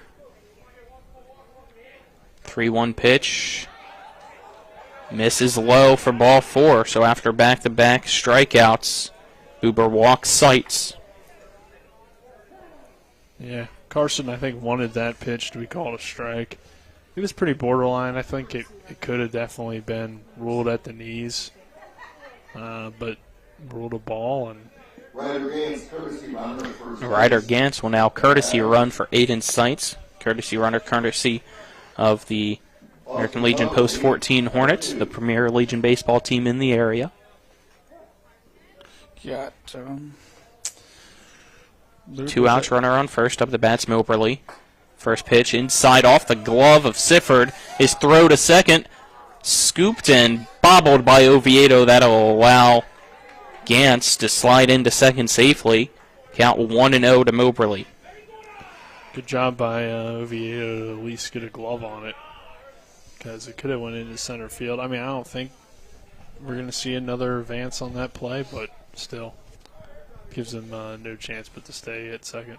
1-0 pitch, grounder, right back up the middle, off the glove of Buber to Oviedo. His throw from short, scooped up by the first baseman Rupenthal in time for the out, and that ends the top of the 4th. No runs, 1 left on base, no hits, and no errors. We'll head to the bottom of the 4th. It is Martinsburg 5, Musselman 3. You're tuned into West Virginia High School Baseball on Talk Radio WRNR and TV 10. Looking for some nightlife? Then look no further. Laddie's Bar and Grill has a full bar and kitchen, pool table, and entertainment with great food at affordable prices. You can dine in or carry out by calling us at 304-263-5233. Laddie's is open Monday through Saturdays from 8 a.m. to 3 a.m. and Sundays from 10 a.m. to 3 a.m. We serve breakfast all day long, and our lunch and dinner specials are posted every day on our Facebook page. So stop on in to Laddie's Bar and Grill, located at 107 Lutz Avenue in Martinsburg. And the streak continues! CMA's Martinsburg dealerships continue to knock out the competition with their competitive pricing, extensive selection, and lifetime powertrain warranty. With over 450 new and used vehicles in stock and on the way, CMA won't leave you waiting on a bench. That's right, CMA's Martinsburg dealerships are once again the most valuable dealers in the area. For the strongest and deepest lineups, visit CMA's Martinsburg dealerships online at martinsburg.cmacars.com today. And good luck to all Panhandle High School student athletes.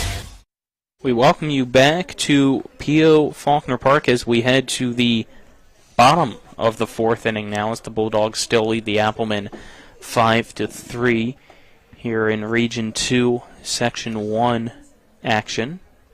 Not the postseason yet, but this one still has some pretty big implications as the voting for the playoff seeding will take place and are due on Tuesday, and these two teams both 6-3 in the region.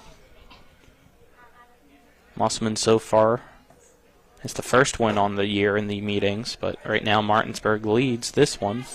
As Canby up to bat. First pitch from Seitz misses for a ball.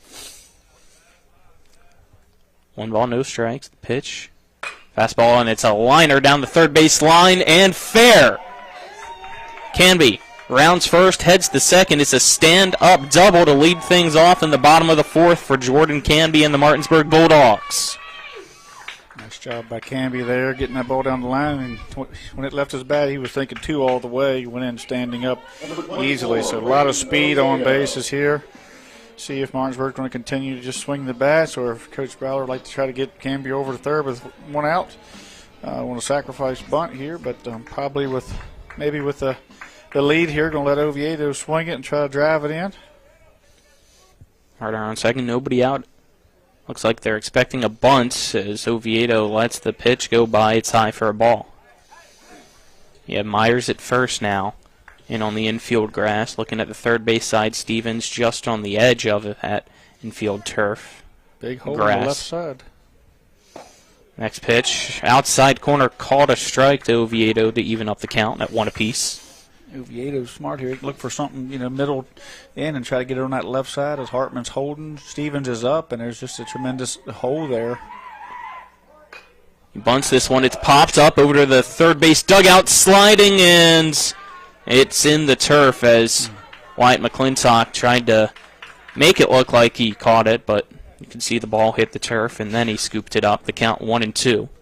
Unbelievable effort from that young man. He almost got that. Very few catchers in the EPAC there can make that kind of move. Him and Sifford come to mind as that was just an incredible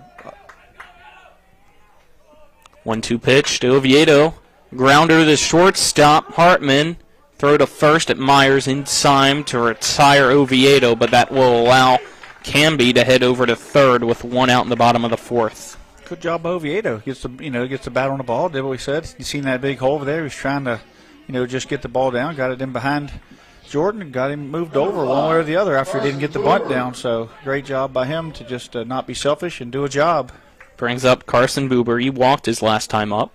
Later came home to score. The first pitch to Buber. Breaking ball from Seitz. Catches the inside corner of the zone for strike 1.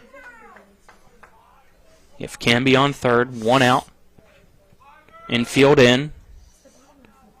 The pitch misses outside. The count now even at 1-1 to Buber. It's a 5-3 lead for Martinsburg over Musselman. Seitz sends, looks at the runner at third.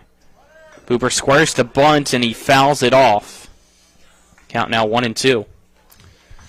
We missed an opportunity for a squeeze there. Musselman has the infield in. Martinsburg is just wanting to get that run. Just going to go ahead and take that run anyway at all. They were willing to sacrifice Buber for the score there. Don't want to leave Canby out there, so I like it. Trying to get as many runs as you can against this offense of Musselman's. Grounder down the third base line. Stevens throws home to McClintock. They catch Canby in a run down. The throw to Hartman now at the third base. He runs, tries to go over. Seitz now with the ball. Canby's going to slide into third, and he's tagged out by Stevens. Throw over to second now, and safe is Buber. So 2 outs, and that hurts. Yeah, bad read by Canby. He just can't do that. Unfortunately, his aggressiveness 99% of the time is a positive. So he's just an aggressive guy. Got to be a little smarter there though. But unfortunately, didn't get that read. Got caught in the rundown. That's huge though for Musselman. Keeps it at a 3-run game. Yeah, they cut that run down. Canby on third with less than 2 outs is a really tough thing to defend. First pitch, a breaking ball that misses low to Lupus for ball 1, as that one, I believe, will be ruled a 5-2-6-1-5 fielder's choice. Wilt's in on courtesy running for Buber. This pitch, high for ball 2. Still, though, you're definitely far from out of it with Lupus and then Sifford due up here. Yeah, these guys just been hitting here at the top of the lineup for Martinsburg. And this shot into left field, looking up, and it's over the wall and out of here. And a backflip. The 4th home run of the season for Mike Lupus is a 2-run shot in the bottom of the 4th. Martinsburg now leads Musselman 7-3. And that one got out of here in a hurry. Yeah, he admired it a little bit. There's a lot of that goes on between these two teams. As you kind of see a little bit of Facebook talk, you've seen the fireworks up at Musselman. You've seen these two teams just fighting each other each year for the sectionals. Martinsburg's putting Musselman out a couple times the last couple years of the sectional end of their season. So great rivalry here, and that's what makes it fun. And so Martinsburg now is kind of reaping the benefits of a big inning and a good day so far. But yeah, Lupus threw that bat flip up in the air and kind of pointed towards the dugout. So, it's a rivalry when it gets a little chippy. But that's EPAC baseball for you, and it's fun to watch. Landon Sifford now up to bat. First pitch breaks away for ball 1 from Aiden Seitz. You called it. You said they were far from out of it when he come to the plate, because Lupus has just been on fire. I mean, he probably, him and really, I shouldn't just say him, but I mean, up and down that lineup, they've just been really hitting the baseball. This one goes wild off from Sifford, from Seitz. I mean, they go, how many games without a home run, and then all of a sudden they've hit 4 or 5 in the last, or 6 maybe, this week? Yeah, and we thought at the beginning of the season this team wouldn't hit a whole lot of home runs, but we've seen Lupus do it, Canby, Sifford, so, I mean, they now have proven to have that power. This one catches the outside corner. Count now 2-1. Oviedo sent one out of there. I mean, there's guys that can send it. 2-1 pitch. Grounded foul down the third baseline. The count now even at 2-2. But Lupus just seems to be getting better and better every time we see him play. And, wherever he ends up playing college is going to be getting a really good player, I think, for the future. Yeah, I believe there's been now 8 home runs on the season for Martinsburg, and he has half of them. Yeah, you look at him, I didn't really quite notice it for some reason throughout the season, but the other day they were all kind of standing together, and he's certainly, the biggest as far as he's tallest and kind of, shoulder across his back is just, he's the biggest kid on that team. Full pitch, the payoff pitch. Fly ball into left field underneath. It's Taryn Boyles. He makes the catch to end the inning, but not before 2 more runs were added for the Martinsburg Bulldogs. Will head to the 5th. It is Martinsburg 7, Musselman 3. We're back in 60. You're tuned into West Virginia High School Baseball on Talk Radio WRNR and TV 10. Remember when you were a little kid and saw your first deer? Oh, how cute. As an adult, maybe you've had a different experience. Where'd that come from? Bambi mess up your dream machine? Call Cody's Auto Body today at 304-901-4777 and get the work done right the first time. Cody's Auto Body, 851 Wilston Street in Martinsburg, has a team of auto body professionals with a lifetime of experience putting your ride back together again, regardless of how it got that way. Cody's Auto Body. I pre-planned my funeral to make it easier on my family. They were relieved to know I'll get just what I want. My family actually thanked me for taking matters into my own hands. Turns out having this awkward conversation wasn't awkward at all. Pre-planning is my choice. There are certain things about me my family may not know. Now they won't need to guess. The choices are yours. The peace of mind is theirs. Pre-plan your funeral with Brown Funeral Homes and everything will be taken care of. Find out more online at brownfuneralhomeswv.com. Brown Funeral Homes, here for you. We welcome you back as we head to the 5th inning. It is Martinsburg 7, Musselman 3, as it's been 6 unanswered runs so far for the Bulldogs, but due up for Musselman, the top of the lineup in Lohr, Hartman, and Boyle. So if Musselman is looking to rally, now's the time to start. Yeah, Musselman's not out of this. Of course, a couple runs here and there, and get into Martinsburg's bullpen. It can, it can really change things. 4 runs against this offense is hardly anything that would make you think this is a time to head for the parking lot, because this game is far from over. So you stay tuned and watch this Musselman team, get after it and do what they do. some of these teams are going to have to start thinking about how they're going to keep that RBI machine Lupus, from hitting with runners on base. He's becoming, one of the top, hitters with runners on base, in the EPAC here this last week or so. He's just really gotten hot. If Martinsburg can keep this offense hot at the right time, you're going into the sectionals, they're going to be tough to beat. But these typical EPAC games, they just beat each other up. First pitch to start off the top of the fifth is called a strike from Buber to Lohr. He's only at 60 pitches now, so he may be able to go the whole way. Breaking ball misses low. The count now 1-1. Well, you got to see if Musselman's going to kind of start taking some pitches, try to catch up, or if they're going to stay in that attack mode down 4 runs. If they start to take a few, maybe they get it worked up and get to Martinsburg bullpen. If they stay in the attack mode and the ball finds a fielder's gloves. 1-1 pitch inside for ball 2 to Lohr. And if they find some gloves out there, if he pitches a contact and they get some liners and some things to the glove, then he'll certainly be able to pull it off. 2 balls, 1 strike. The pitch from Buber inside for ball 3 to Lohr. Lohr 1 for 2 today. He flew out to left his first time up, and last time up had the 2 RBI single to right off that glove of the first baseman Rupenthal. You're down 4. You're thinking 3-1's got to be the perfect pitch, instead of being up where you attack. So Lohr needs to be 3-1 pitch. It's a 2-hop grounder over to first baseman Rupenthal, and he'll step on the bag in time for out number 1 to beat Lohr. Yeah, the 3-1 pitch, down 4 runs. It's got to be something you can square up. He got around on it, got a little ahead of it, and grounded it out to Rupenthal playing deep. But I'll give it to Lohr. He ran as hard as he could down there, and he gave it 110%. So, Musselman's still got lots of life in him. Baden Hartman now up to the plate for Musselman. First pitch, breaking ball. Just misses inside for a ball. That's the pitch Buber has to have to be successful against this team. He has to go ahead, get that pitch across for a strike, because he showed it to him, and now he's down 1-0.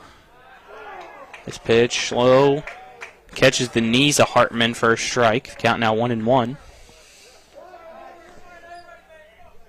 We have a timeout called, and looks like it's a warning over to the Musselman dugout. Something over there. They didn't like that call. I don't know if it's the dugout, the stands, or what. 1-1 pitch right at the knees of Hartman again. Called a strike again. Count now 1-2.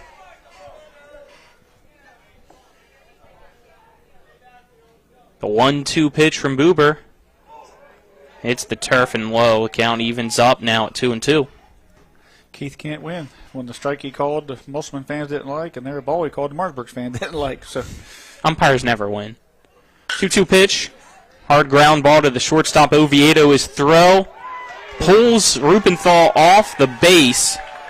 So that throw will allow Hartman to reach base safely on the throwing error.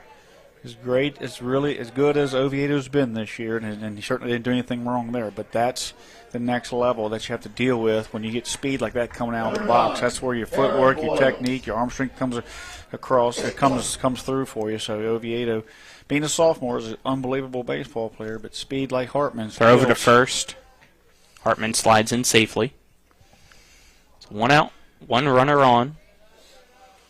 It's Boyles up to bat for Musselman in the top of the 5th. As Martinsburg leads 7-3. Another throw over to first, trying to catch Hartman off the bag, and again he slides in head first safely. Certainly Hartman has base stealing speed up, down 4 runs. You're not sure if it's worth the risk or to get a bad jump. And a good catcher behind the plate. Yeah, Buber's pitch up and in to Boyles for a ball. 2 good catchers tonight with McClintock and Sifford. McClintock, the younger of the two, with a great, high school career ahead of him. Pitches and catches for Musselman. Plays a little bit of second. This one fouled off to the first base side over the light pole and out of play. Yeah, big utility. Count now 1-1 to Boyles. Big utility guy for them coming back. And Boyles can do a lot of different things too. Catch, play third, play left. So another sophomore, correct?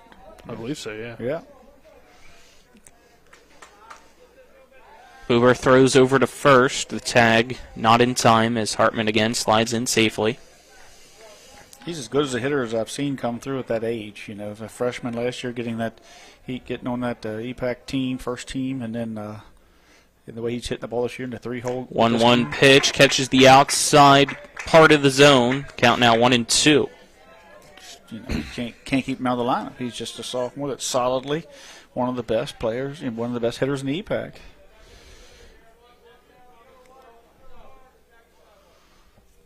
Buber sets the 1-2 pitch. It's lined over the head of Oviedo into left center field.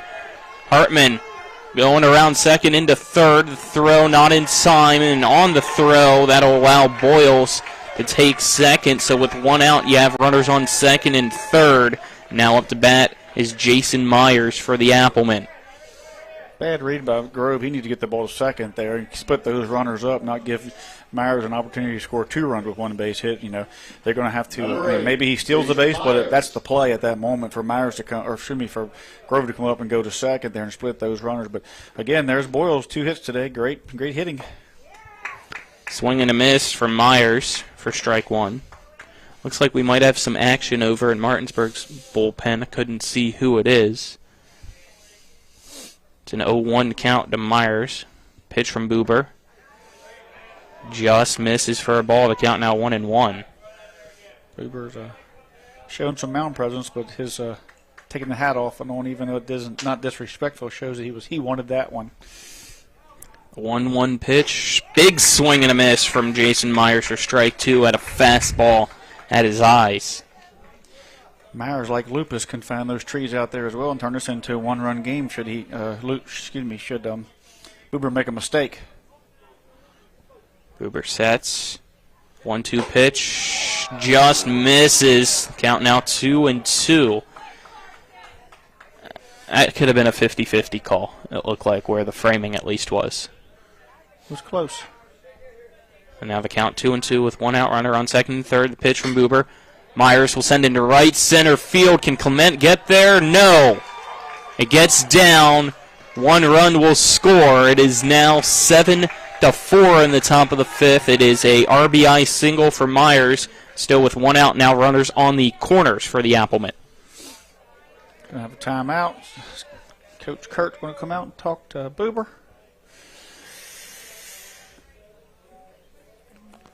Myers is another guy, though, that's still got another year. So, I mean, you got Myers coming back, you got Lohr coming back, you got Boyles coming back. When we think of McClintock, as we mentioned, when we think of Musselman, we think of them as being kind of a veteran team, but really they're experienced in their youth. Yeah, they are. They have a good mix. You know, they have a really good mix because especially with a couple sophomores contributing like Boyles and McClintock and a couple rising guys coming through, but you know, they're not heavy in any class, you know, which is where you have that good year and that down year. They're kind of mixed through there. Certainly their pitching staff, you know, and their couple of their, you know, what do we call the triangle, the middle, second, short, center field. You know, your pitcher staff mainly are, you know, your those areas are all senior laden, but you know, they have guys that can fill those positions, I believe, next year, and they can be competitive another year, you know, again. Wyatt McClintock up to the plate for Musselman after the mound visit is over. He swings at the first pitch. It's a fly ball to center field. Camby camps underneath it in time for out 2. But that's going to be a sac fly as tagging up and coming home to score is Boyles. And it is now a 2-run lead for Martinsburg to make it 7-5 in the top of the 5th as Musselman has added 2 more. You know, to cut that deficit in half. As you fight back in these games, you know, you tell your team, you know, when it was 7-3, you have to say it's a 4-0 game. Now you tell them it's a 2-0 game. You know what I mean? You just keep on cutting that number down and making sure they know it's close, even though that 7's up there. You're creeping right in on them. Boer's up to the plate now. Pitch from Buber. He swings at the first pitch. It's a blooper into shallow left center field. Oviedo's there to make the catch to retire the side. Not before 2 runs were able to cross on 2 hits, the 1 error as well. We'll head to the bottom of the 5th. It is Martinsburg 7, Musselman 5. You're tuned in to West Virginia High School Baseball and Talk Radio WRNR and TV 10. We're back in a minute.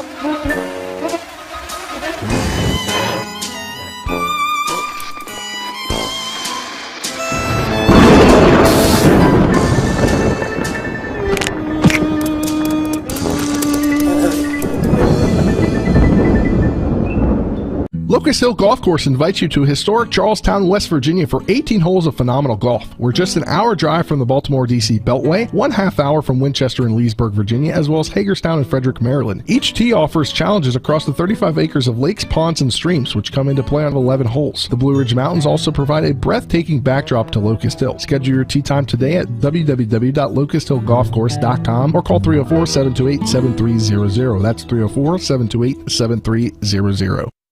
We welcome you back as we head to the bottom of the 5th inning. Rupenthal, Grove, Clement, the 6, 7, 8 batters are due up for the Martinsburg Bulldogs as they lead Musselman now 7-5 after the Applemen were able to cut the deficit in half and put 2 runs up in the top of the 5th. Good as Boober is, as good as Myers is, what we've seen, you're seeing this EPAC where, it's crazy to see how these offenses, score runs against these great pitchers because of especially when the top of the lineup was due. Even though it was a 4-run game, you kind of expected Musselman to chip back into this one. Yeah, they're going to chip back. I mean, like when we seen Laura run down that line, that told me, right then and there that, they are not giving up. I mean, Laura might have grounded out on that pitch, but, he gave it all he had. And then you seen Hartman could have been 2 outs, nobody on as he bolted down that line, forced Oviedo to make a quick throw. So, just their sheer willingness to try to get themselves on base. First pitch from Seitz to Rupenthal catches the outside part of the zone for strike 1 to start off the bottom of the 5th.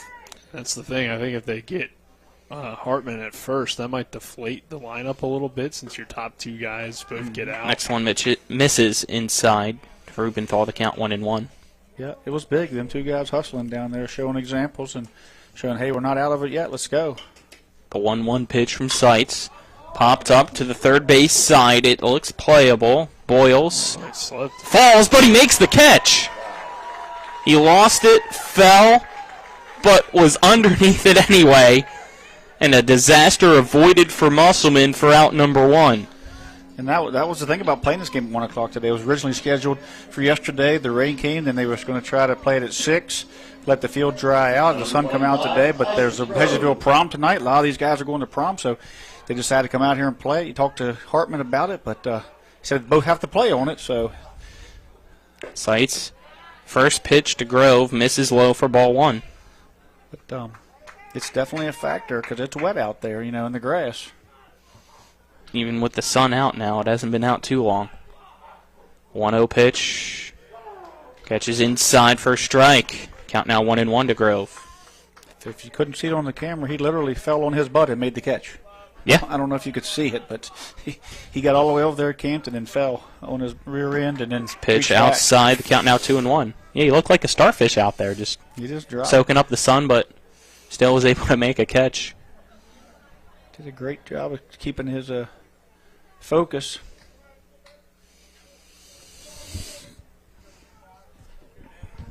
Grove, last time up, reached on an error. This pitch outside from Seitz. Count now 3-1 to Grove. Grove also has struck out today. Steps back into the right-handed box. The 3-1 count with 1 out, nobody on. The pitch from Seitz. Low for ball 4. That'll walk Isaac Grove and bring up Murphy Clement for the Bulldogs. So what's happened to these 2 teams? Free bases, either walks or get on by errors, and those starts these innings going. It's the 6th walk issued by Musselman Applemen pitchers today. It's a difference in the game for sure, Musselman's drawn, what, 1 or 2 walks? Throw over to first, not in time. Let me double check you. 1. Okay, yeah. I thought maybe it was only 1. Yep. 1 walk so far. That came for, I believe, Seitz in his first at bat. But that's also kind of the difference in the styles of play. This also pitch low for a ball to Clement. Count 1-0. 1-0 pitch. Inside, called a strike. Count now 1-1. You see that in the pitch count as well. You look at Boober compared to the Applemen pitchers. 1-1 pitch, fastball, low. Count now 2-1 to Murphy Clement. Clement has struck out and walked in his 2 plate appearances.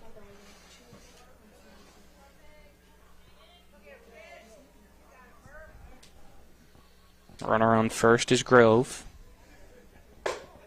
Pitch from Seitz, a fastball that catches the outside corner of the strike zone. Count now even at 2-2 to the number 2-0 Murphy Clement. If he can get on base, you start to see that speed that Martinsburg has show up on those base paths. If he gets on, called. Keegan behind him, and then Jordan Canby with Grove already on. That's 4 of the faster guys in the lineup. And Martinsburg does have speed in the lineup, that's for sure. 2-2 pitch is popped up foul territory on the first base side, and calling for it. You could hear it up here with Seitz, but Wyatt McClintock never let him call him off, and bounces off their gloves and foul. Yeah, McClintock, he's just he's a gamer. Just a little too much effort there, and we could hear it from here. Seitz calling, and he had a beat on it, and just kind of collided there with McClintock as he was trying to make a play for his team. Runner going, the 2-2 pitch outside the throw, way high, and sliding in safely as the throw goes into center field. Grove, though, will stay at second on the steal. Count now full at 3 balls and 2 strikes. It was it was a fastball. Grove got a good jump, but good pop time from McClintock. He just sailed it a little bit. It would have been a close play should he got the throw on the money. 3 balls, 2 strikes, 1 out. Payoff pitch right down the middle, called strike 3. Down goes Clement for out number 2. Yeah, you can't take that one. That's just a fastball challenging you. Yeah, you got to get the bat off your shoulder on that one. And Murphy's taking a slow walk back, and he's feeling exactly what I'm saying. So he knows it. It brings up Keegan Everhart. The pitch from Seitz misses outside and low for a ball. Everhart 0 for 2 today. He grounded out to short his first time up, struck out looking his last time up. Seitz looks at the runner behind him. The pitch, grounder, and it will get. I thought it was going to originally be in between short and third. Throw home in time. They say Grove's out. Grove doesn't like it, and he swats the ball away, frustrated, and now Byler's going to come out and appeal. But that ends the inning. It was Hartman with a great play. There was a huge hole in between shortstop and third. Hartman was able to track it down, keep it from going to the outfield, and then throws home. McClintock tags out Grove, and we'll head to the 6th. After this 1-minute break, the score remains 7-5. Martinsburg leads Musselman. You're tuned into West Virginia High School Baseball on Talk Radio WRNR and TV 10. The Honda HR-V, CR-V, Pilot, Passport, and Ridgeline. They all have one thing in common. They never back off from a challenge. Available with all-wheel drive, the Honda SUV lineup has the performance you can count on and the capability to amaze. It's no wonder Kelley Blue Book's KBB.com named Honda the 2022 Best Value brand. CMA's Honda of Winchester, 3985 Valley Pike. CMA, moving lives forward. Based on 2022 brand image awards from Kelley Blue Book, visit KBB.com for more information.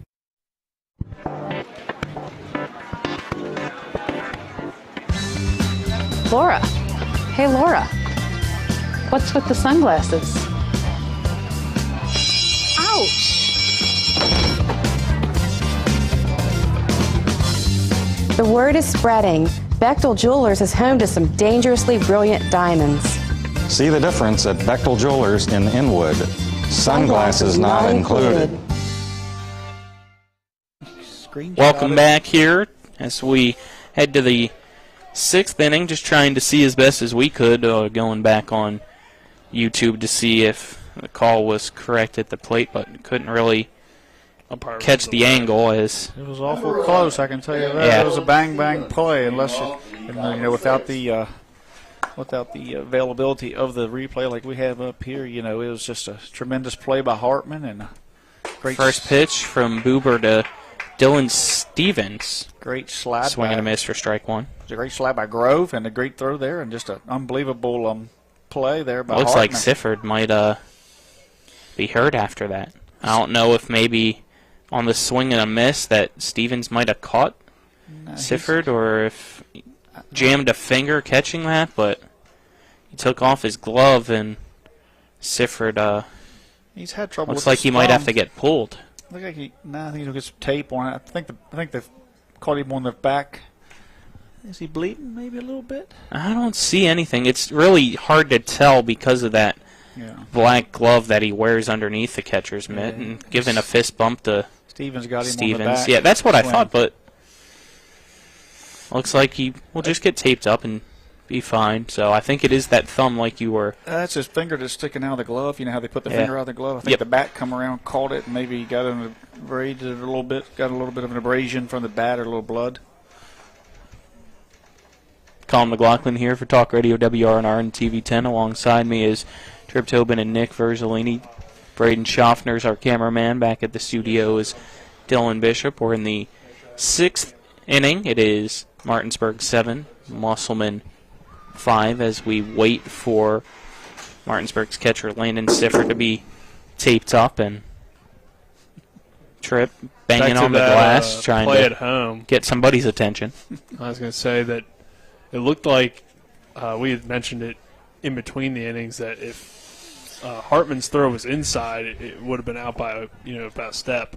But it looked like to me that when the ball got there, Grove had just started his slide as soon as the ball got in the glove of McClintock. So, really close play, but the throw definitely did beat him. That might have helped the call there from the umpire, but it was really close. Yeah, it was a great tag by McClintock, because he had the better play by Hartman though. Hartman goes and keeps the ball in the infield, and then didn't expect the guy to be going, and so he thinks he keeps it on the infield. He holds the guy at third, but Grove, because it was a slow roller, it already rounded third, so it looked like he had really, to me, I thought that it was an easy play, like he was going to score easily, and just Hartman just jumps up and makes his throw a bullet across the diamond and or down to the home plate, and then it's just threw him out. Here comes the 0-1 pitch, and it's a grounder to the shortstop. Oviedo is throw in time to put out Stevens for out number 1. That'll bring up Aiden Seitz. You can see the tape on Sifford's pointer finger out on the fingernail part there. Where it looks like there might be some blood. Yeah, he's got. I think it hit his fingernail and caused some bleeding there on the backswing of Dylan Stevens.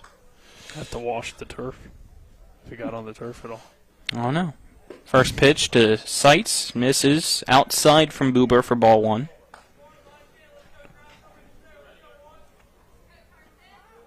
One out, nobody on. Buber sets on the rubber. Here comes the 1-0 pitch to Seitz. That one's low for ball 2.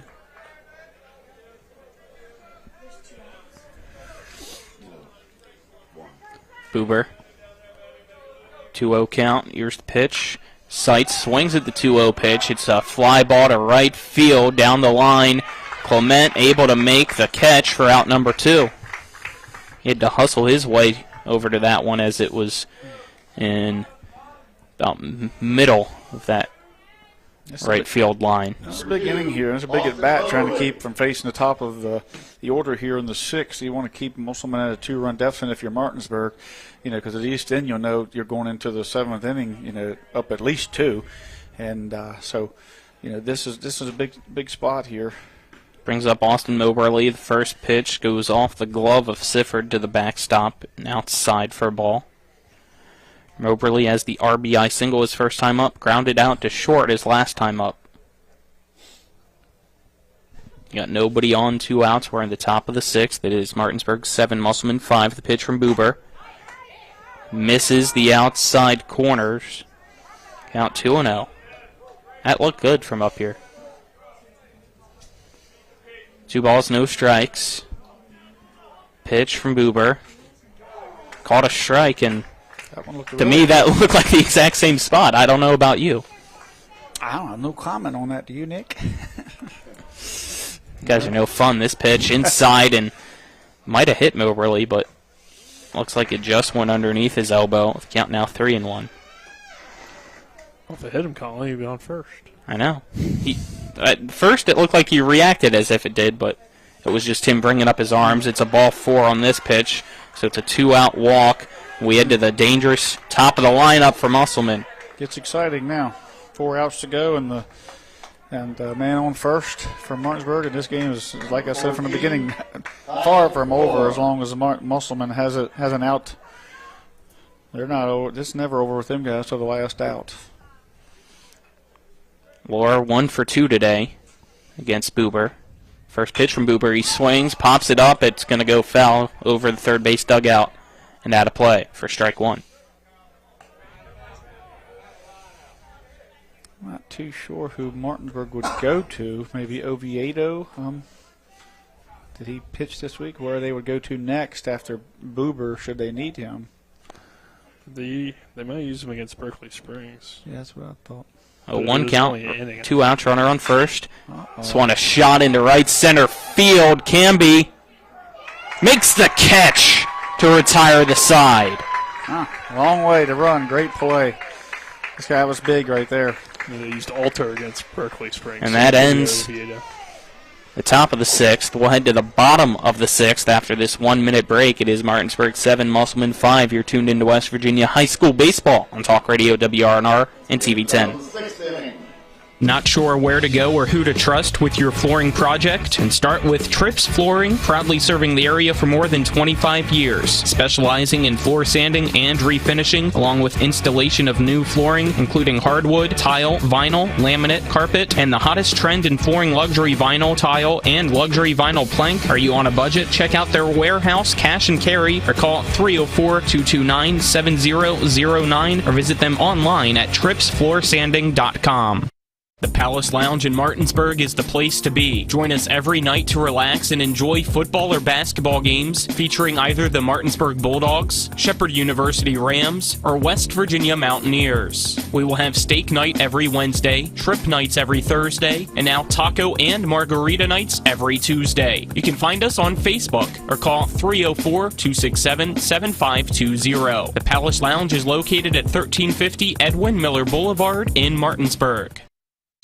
Welcome back here as we're talking of some potential seeding possibilities here in a few weeks for this very crazy Region 2 in Class AAA. So we head to the bottom of the 6th now, and the top of the lineup will be due up for the Bulldogs as they currently lead Musselman 7-5. Yeah, Martinsburg could have made it easy on all the voters and just got beat tonight and, get beat on Monday and just, settle for where they're at. But they're not going to do that. It looks like they're going to fight and give it all they had. And, even should Musselman come back and, squeak one out from Martinsburg, it's just going to make this voting unbelievably tough, for those spots with Musselman, Hedgeville, Martinsburg. First pitch from Seitz to Canby. Low and away for a ball to start off the bottom of the 6th. And the other thing, Tripp, is Martinsburg played in 2 of the strangest games of the year. They played the Myrtle Beach extra game against Washington. Take the first pitch, count now 1-1. And they played in the rain-out continuation game against Hedgesville. So 2 of their losses are weird scenarios. And I don't know if you count the Washington one or not. 1-1 pitch breaking ball that Canby did not go around. Count now 2-1 as they appeal over to the infield umpire. Definitely odd, those 2 games. 2-1 pitch, low from Seitz for ball 3 to Canby.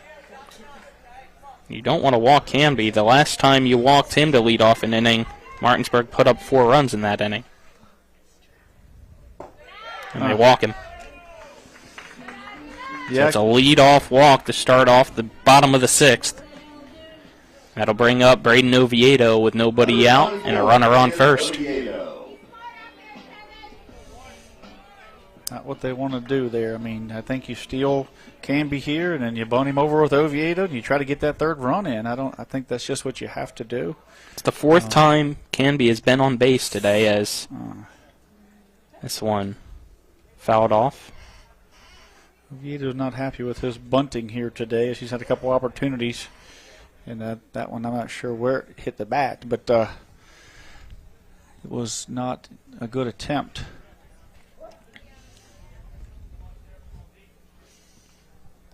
No balls, 1 strike. Seitz throws over. Canby will slide back in before Myers can put the tag on him. Had him leaning. Yeah, he was leaning that way. It's just a good thing that. I was trying to say about Canby, this is his 4th time on base. He scored twice. He was tagged out the 4th at home to end that as this pitch misses for a ball. So 1 ball, 1 strike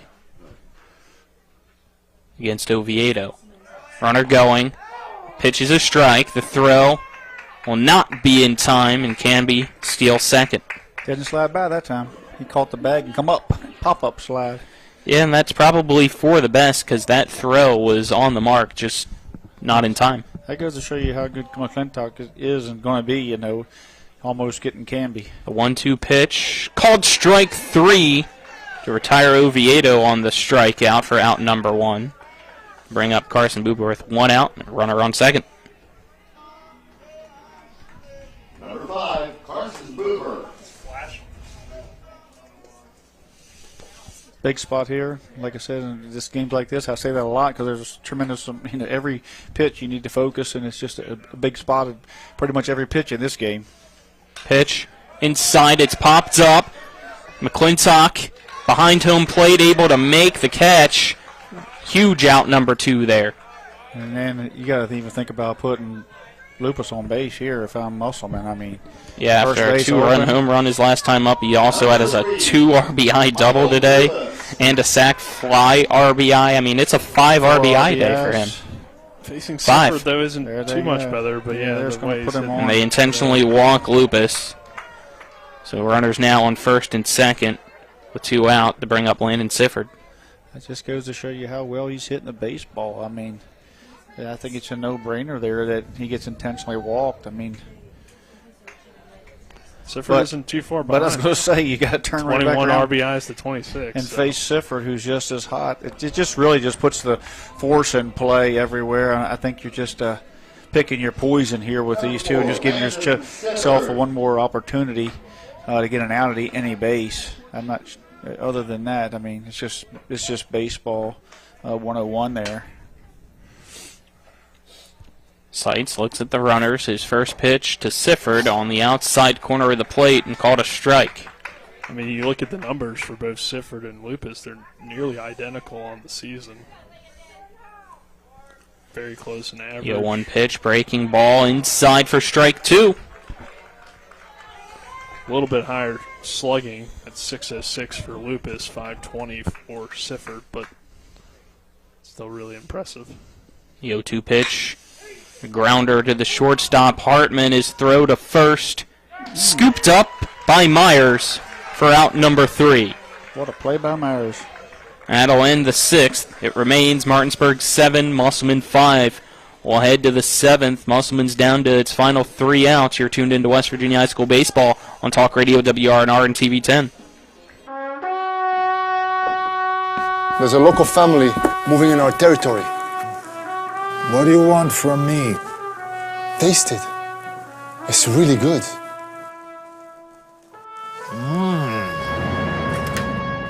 We're going through the mattresses. It's not personal. It's strictly business. Leave the guns. Take the pizza. Rock's, now serving hot, fresh pizza to die for. Ow, that really hurt. Happiness grows here.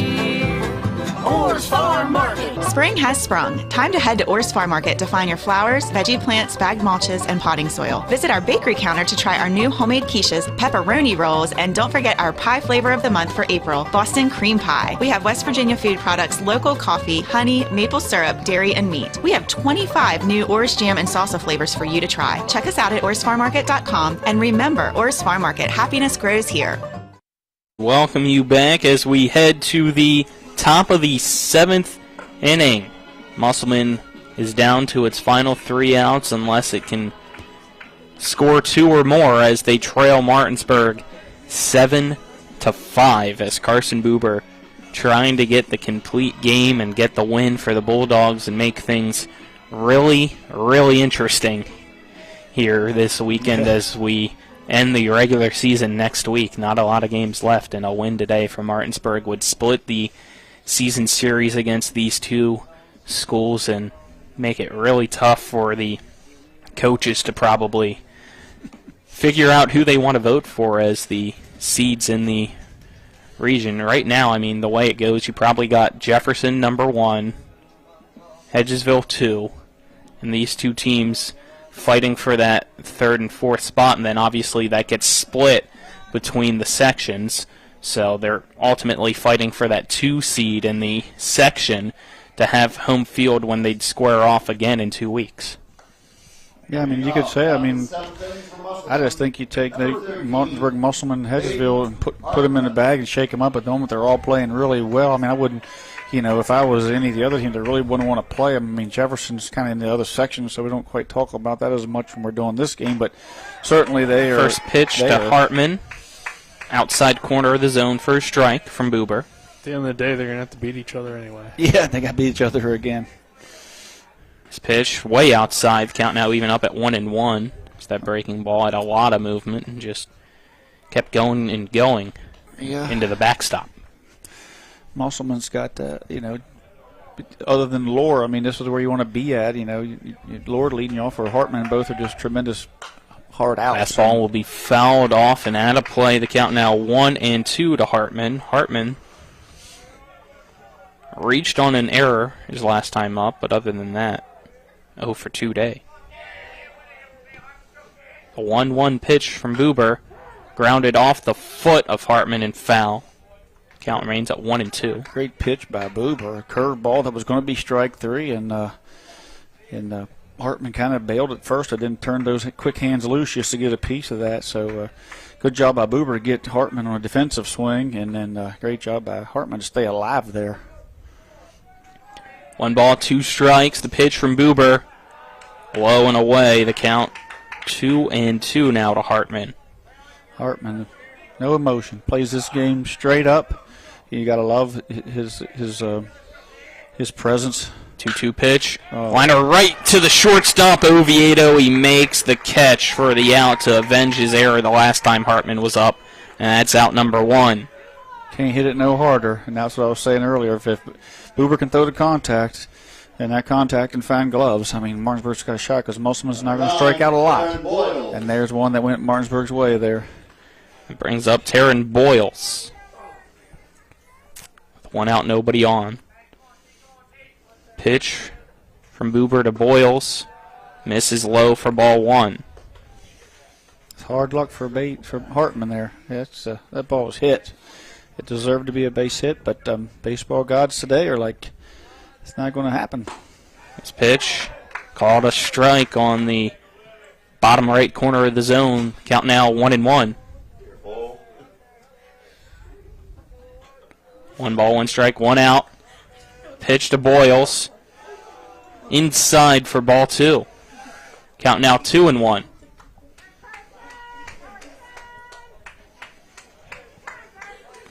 Buber will step off the mound on the backside before walking back up and stepping on the rubber.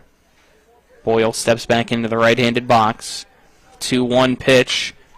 Fly ball into right field. Clement camps underneath it. He makes the catch. Now Musselman's down to its final out.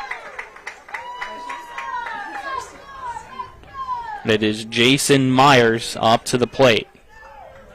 Number 8, Jason Myers. How much do you think, Tripp, kind of the recent play of Musselman might play a factor in the voting? Yeah, I mean, it's human nature when, as they're kind of, riding a different streak than they were there in the middle, playing competitively but not coming out on the winning end. First pitch swinging is Myers. It's a grounder to Buber. Throw over to first, and Martinsburg gets the win over Musselman. Your final score is 7-5 as Martinsburg improves to 17-8 overall, 7-3 in the conference. Musselman now falls to 19-9 overall, 6-4 in the conference, as things are really getting interesting here to close out the season.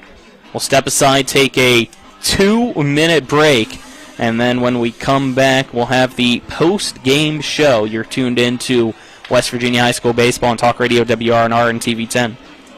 Not sure where to go or who to trust with your flooring project? And start with Trips Flooring, proudly serving the area for more than 25 years, specializing in floor sanding and refinishing, along with installation of new flooring, including hardwood, tile, vinyl, laminate, carpet, and the hottest trend in flooring, luxury vinyl, tile, and luxury vinyl plank. Are you on a budget? Check out their warehouse, cash and carry, or call 304-229-7009, or visit them online at tripsfloorsanding.com. The Palace Lounge in Martinsburg is the place to be. Join us every night to relax and enjoy football or basketball games featuring either the Martinsburg Bulldogs, Shepherd University Rams, or West Virginia Mountaineers. We will have steak night every Wednesday, trip nights every Thursday, and now taco and margarita nights every Tuesday. You can find us on Facebook or call 304-267-7520. The Palace Lounge is located at 1350 Edwin Miller Boulevard in Martinsburg. There's a local family moving in our territory. What do you want from me? Taste it. It's really good.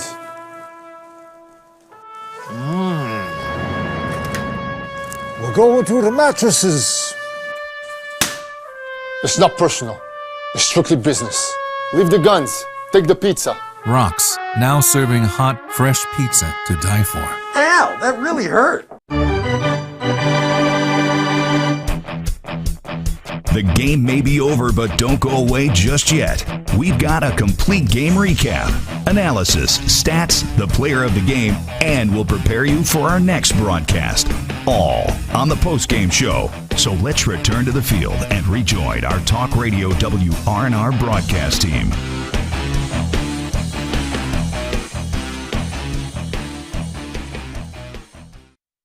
We welcome you back to P.O. Faulkner Park. Your final score, Martinsburg 7, Musselman 5. As the Bulldogs get the win, they improve to 17-8 now on the season. Musselman falls to 19-9 as we welcome you into the post-game show brought to you by Rox Local Markets, with convenient locations around the Eastern Panhandle. Rox is fast, fresh, and friendly. What a game this was. It was a fun one, high scoring, and we'll get into the game summary right away, brought to you by the Farmer and Mechanics Insurance Companies. When it comes to your home, auto, farm, or business, they're trusted, reliable, and experienced. Call them at 304-263-0809 or go to fmiwv.com. And it was a similar start to how Musselman started off the last time these two teams met at home. Martinsburg struck first in the bottom of the first to take a 1-0 lead, as it was a interesting inning there. It was an error to allow Camby to reach, and then a fielder's choice to get him over by Oviedo on the bunt, a walk, the sac fly RBI for Lupus, hit by pitch and a strikeout. So it was one run with no hits. Martinsburg didn't even get a hit until the third inning, and by that third inning they were trailing 3-1 because in the top of the second it was Musselman able to put 3 runs across on 3 hits.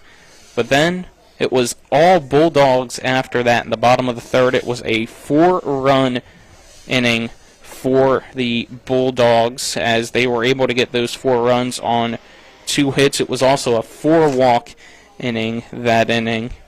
Then they put on 2 more in the bottom of the 4th inning on 2 hits, so that extended the lead, and that was thanks to a 2-run home run by Mike Lupus. As we continue the game summary, it was a 2-run inning in the top of the 5th for Musselman to make it 7-5, and that's where things stood. It looks like Nick is ready with our player of the game, Mike Lupus. So since we're done with the game summary, let's send it down to him. Nick, when you're ready, take it away.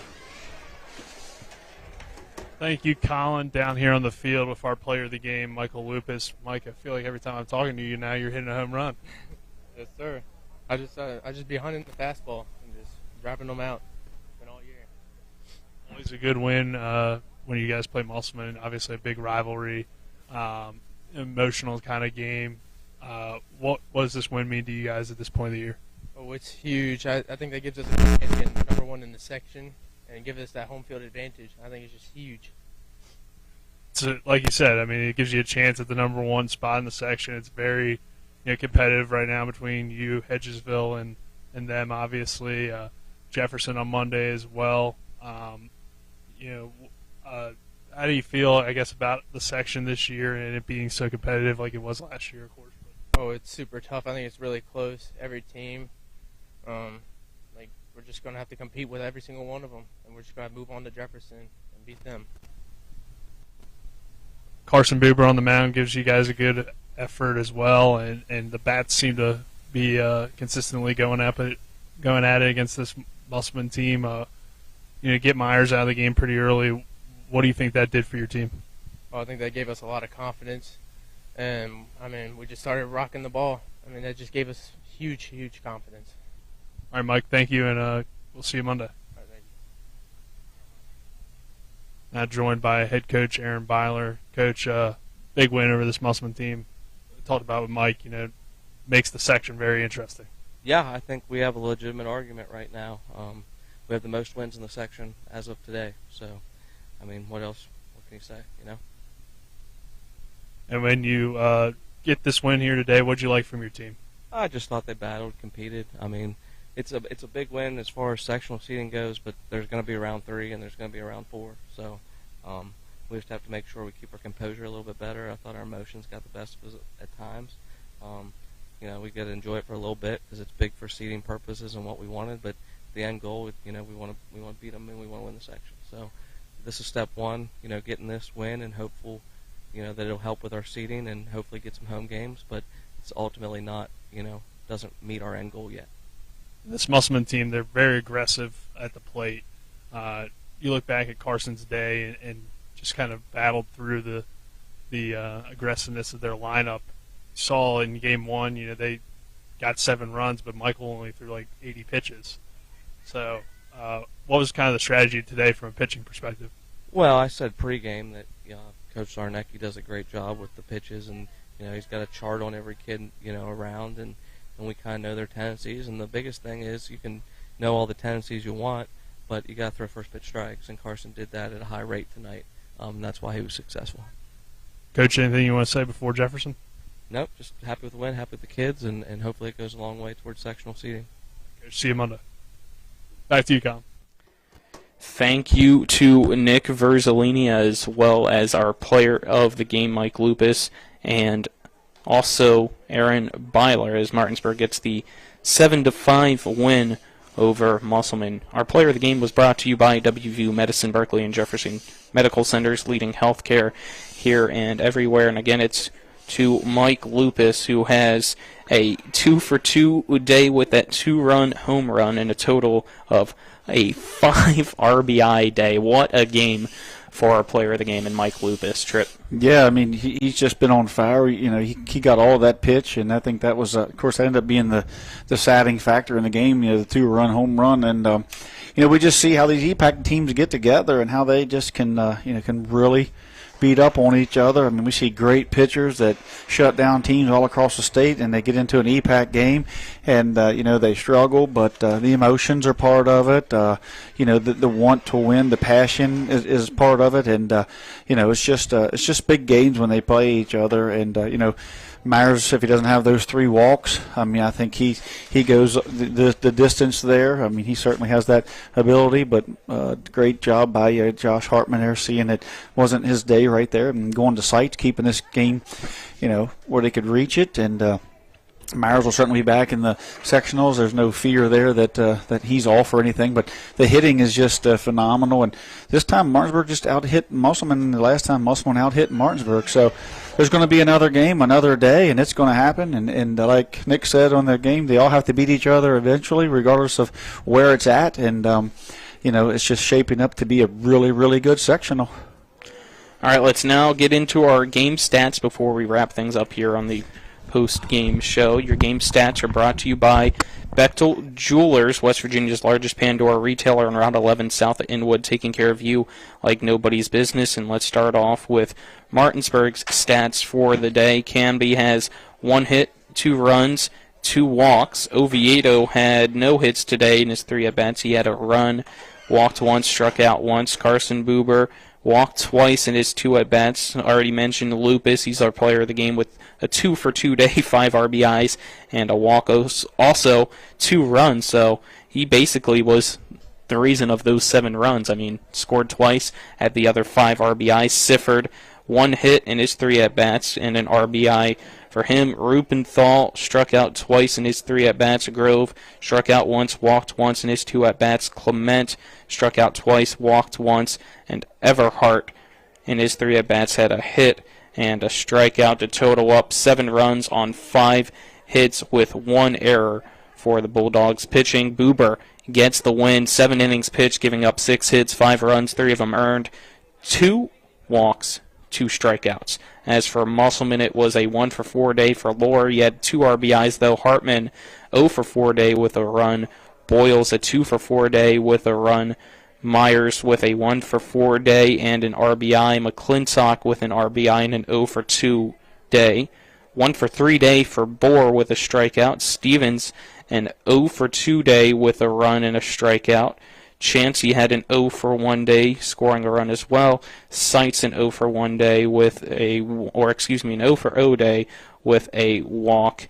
And for Musselman, 5 runs, 6 hits, 2 errors. Pitching, Myers went 2 2/3, 2 hits, 5 runs, 3 of them earned, 4 strikeouts, 5 walks. Seitz, 3 1/3 inning pitched, giving up 3 hits, 2 runs, both of them earned, 3 walks, and 3 strikeouts. That wraps things up here from P.O. Faulkner Park.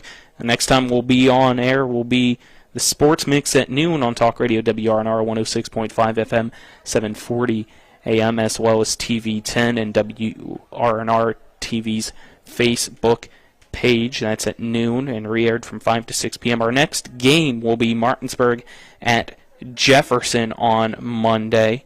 Pre-game show at 5:40. First pitch for that one set for 6 p.m. at Jefferson. For Dylan Bishop, who you'll hear from shortly, as well as Braden Schaffner, our cameraman, Nick Verzolini, our on-site producer, Trip Tobin, our color analyst, I'm Colin McLaughlin, signing off. Your final score, Martinsburg 7, Musselman 5. Have a great rest of your weekend, everyone. This has been West Virginia High School Baseball on Talk Radio, WRNR, and TV 10. Happiness grows here. Orr's Farm Market. Spring has sprung. Time to head to Orr's Farm Market to find your flowers, veggie plants, bagged mulches, and potting soil. Visit our bakery counter to try our new homemade quiches, pepperoni rolls, and don't forget our pie flavor of the month for April, Boston cream pie. We have West Virginia food products, local coffee, honey, maple syrup, dairy, and meat. We have 25 new Orr's jam and salsa flavors for you to try. Check us out at orrsfarmmarket.com, and remember, Orr's Farm Market, happiness grows here. With 4 new car dealerships and 4 used car dealerships in 3 states, Parsons is the largest used car and fastest growing new car dealer in the tri-state area. Take Parsons Ford with huge savings on hundreds of new Fords, financing from 0%. Parsons' goal of financing for all. And Parsons' famous above-market trade-in allowances that help make Parsons #1 for used cars, too. See why so many won't buy anywhere but Parsons Ford in Martinsburg. We became #1 by making you #1 first. Parsons. Hi, Crescia Hornby here. Larry DeMarco, broker of Modern Realty Results, believes he has some of the best real estate agents in the Eastern Panhandle. Agents at Modern Realty Results have years of experience and knowledge of the local real estate market. Agents within the office work as a team to provide quality customer service. We strive to always ensure client satisfaction through handling every transaction with honesty and integrity, all while offering competitive rates. Modern Realty Results is veteran-owned and managed. Please call us at 262-4222, modernrealtyresults.com.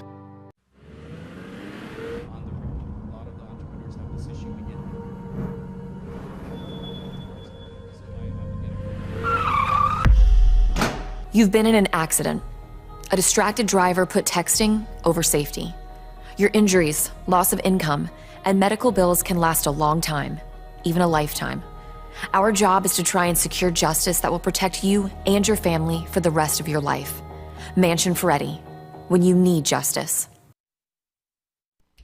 Welcome into the post-game scoreboard show here on Talk Radio WRNR and TV10. Brought to you by Cody's Auto Body at 851 Wilson Street in Martinsburg, where you get the work done right the first time.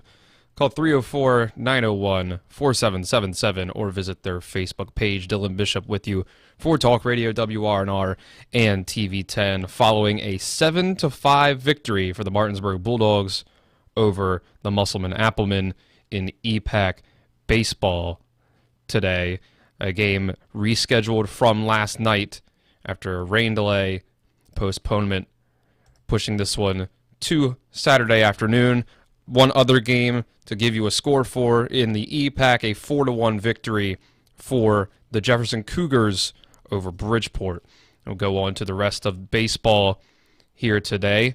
In the MLB, doubleheaders for both the Orioles and the Nationals today. Game 1 between the Tigers and Orioles in Detroit already done with. 7-4 victory for the Tigers, pushing the Orioles down to a 17-9 record. Game 2 will be at 5:10 Eastern Time.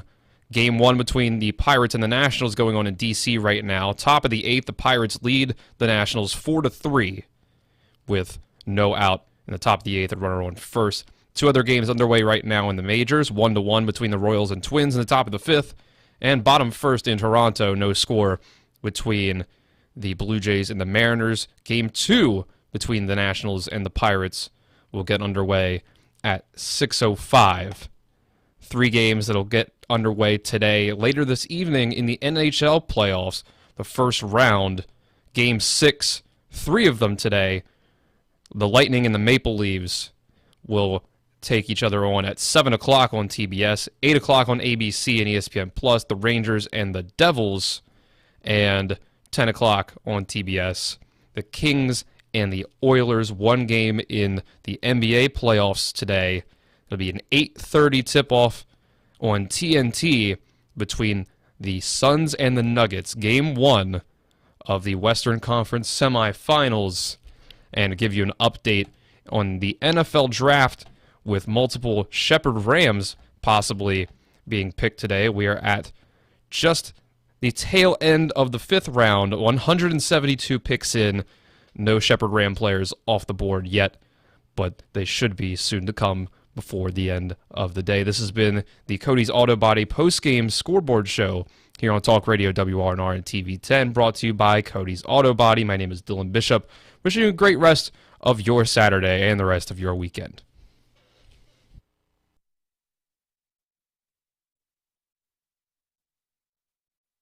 You've been listening to West Virginia High School Softball. Today's game broadcast has been brought to you by Parsons Ford of Martinsburg, The Skinner Law Firm, Laddie's, Trips Flooring, Jambo Construction and Fencing, the Mirius Group of Financial Advisors, Smallwood and Small Insurance, CMA Honda of Winchester, Bechtel Jewelers, Cody's Auto Body, Rock's Local Markets, CMA Toyota Chevrolet of Martinsburg, Orsini's Home Store, Farmers and Mechanics Insurance Companies, WVU Medicine Berkeley and Jefferson Medical Centers, the Mansion Ferretti Law Firm, and by Hagerstown Ford.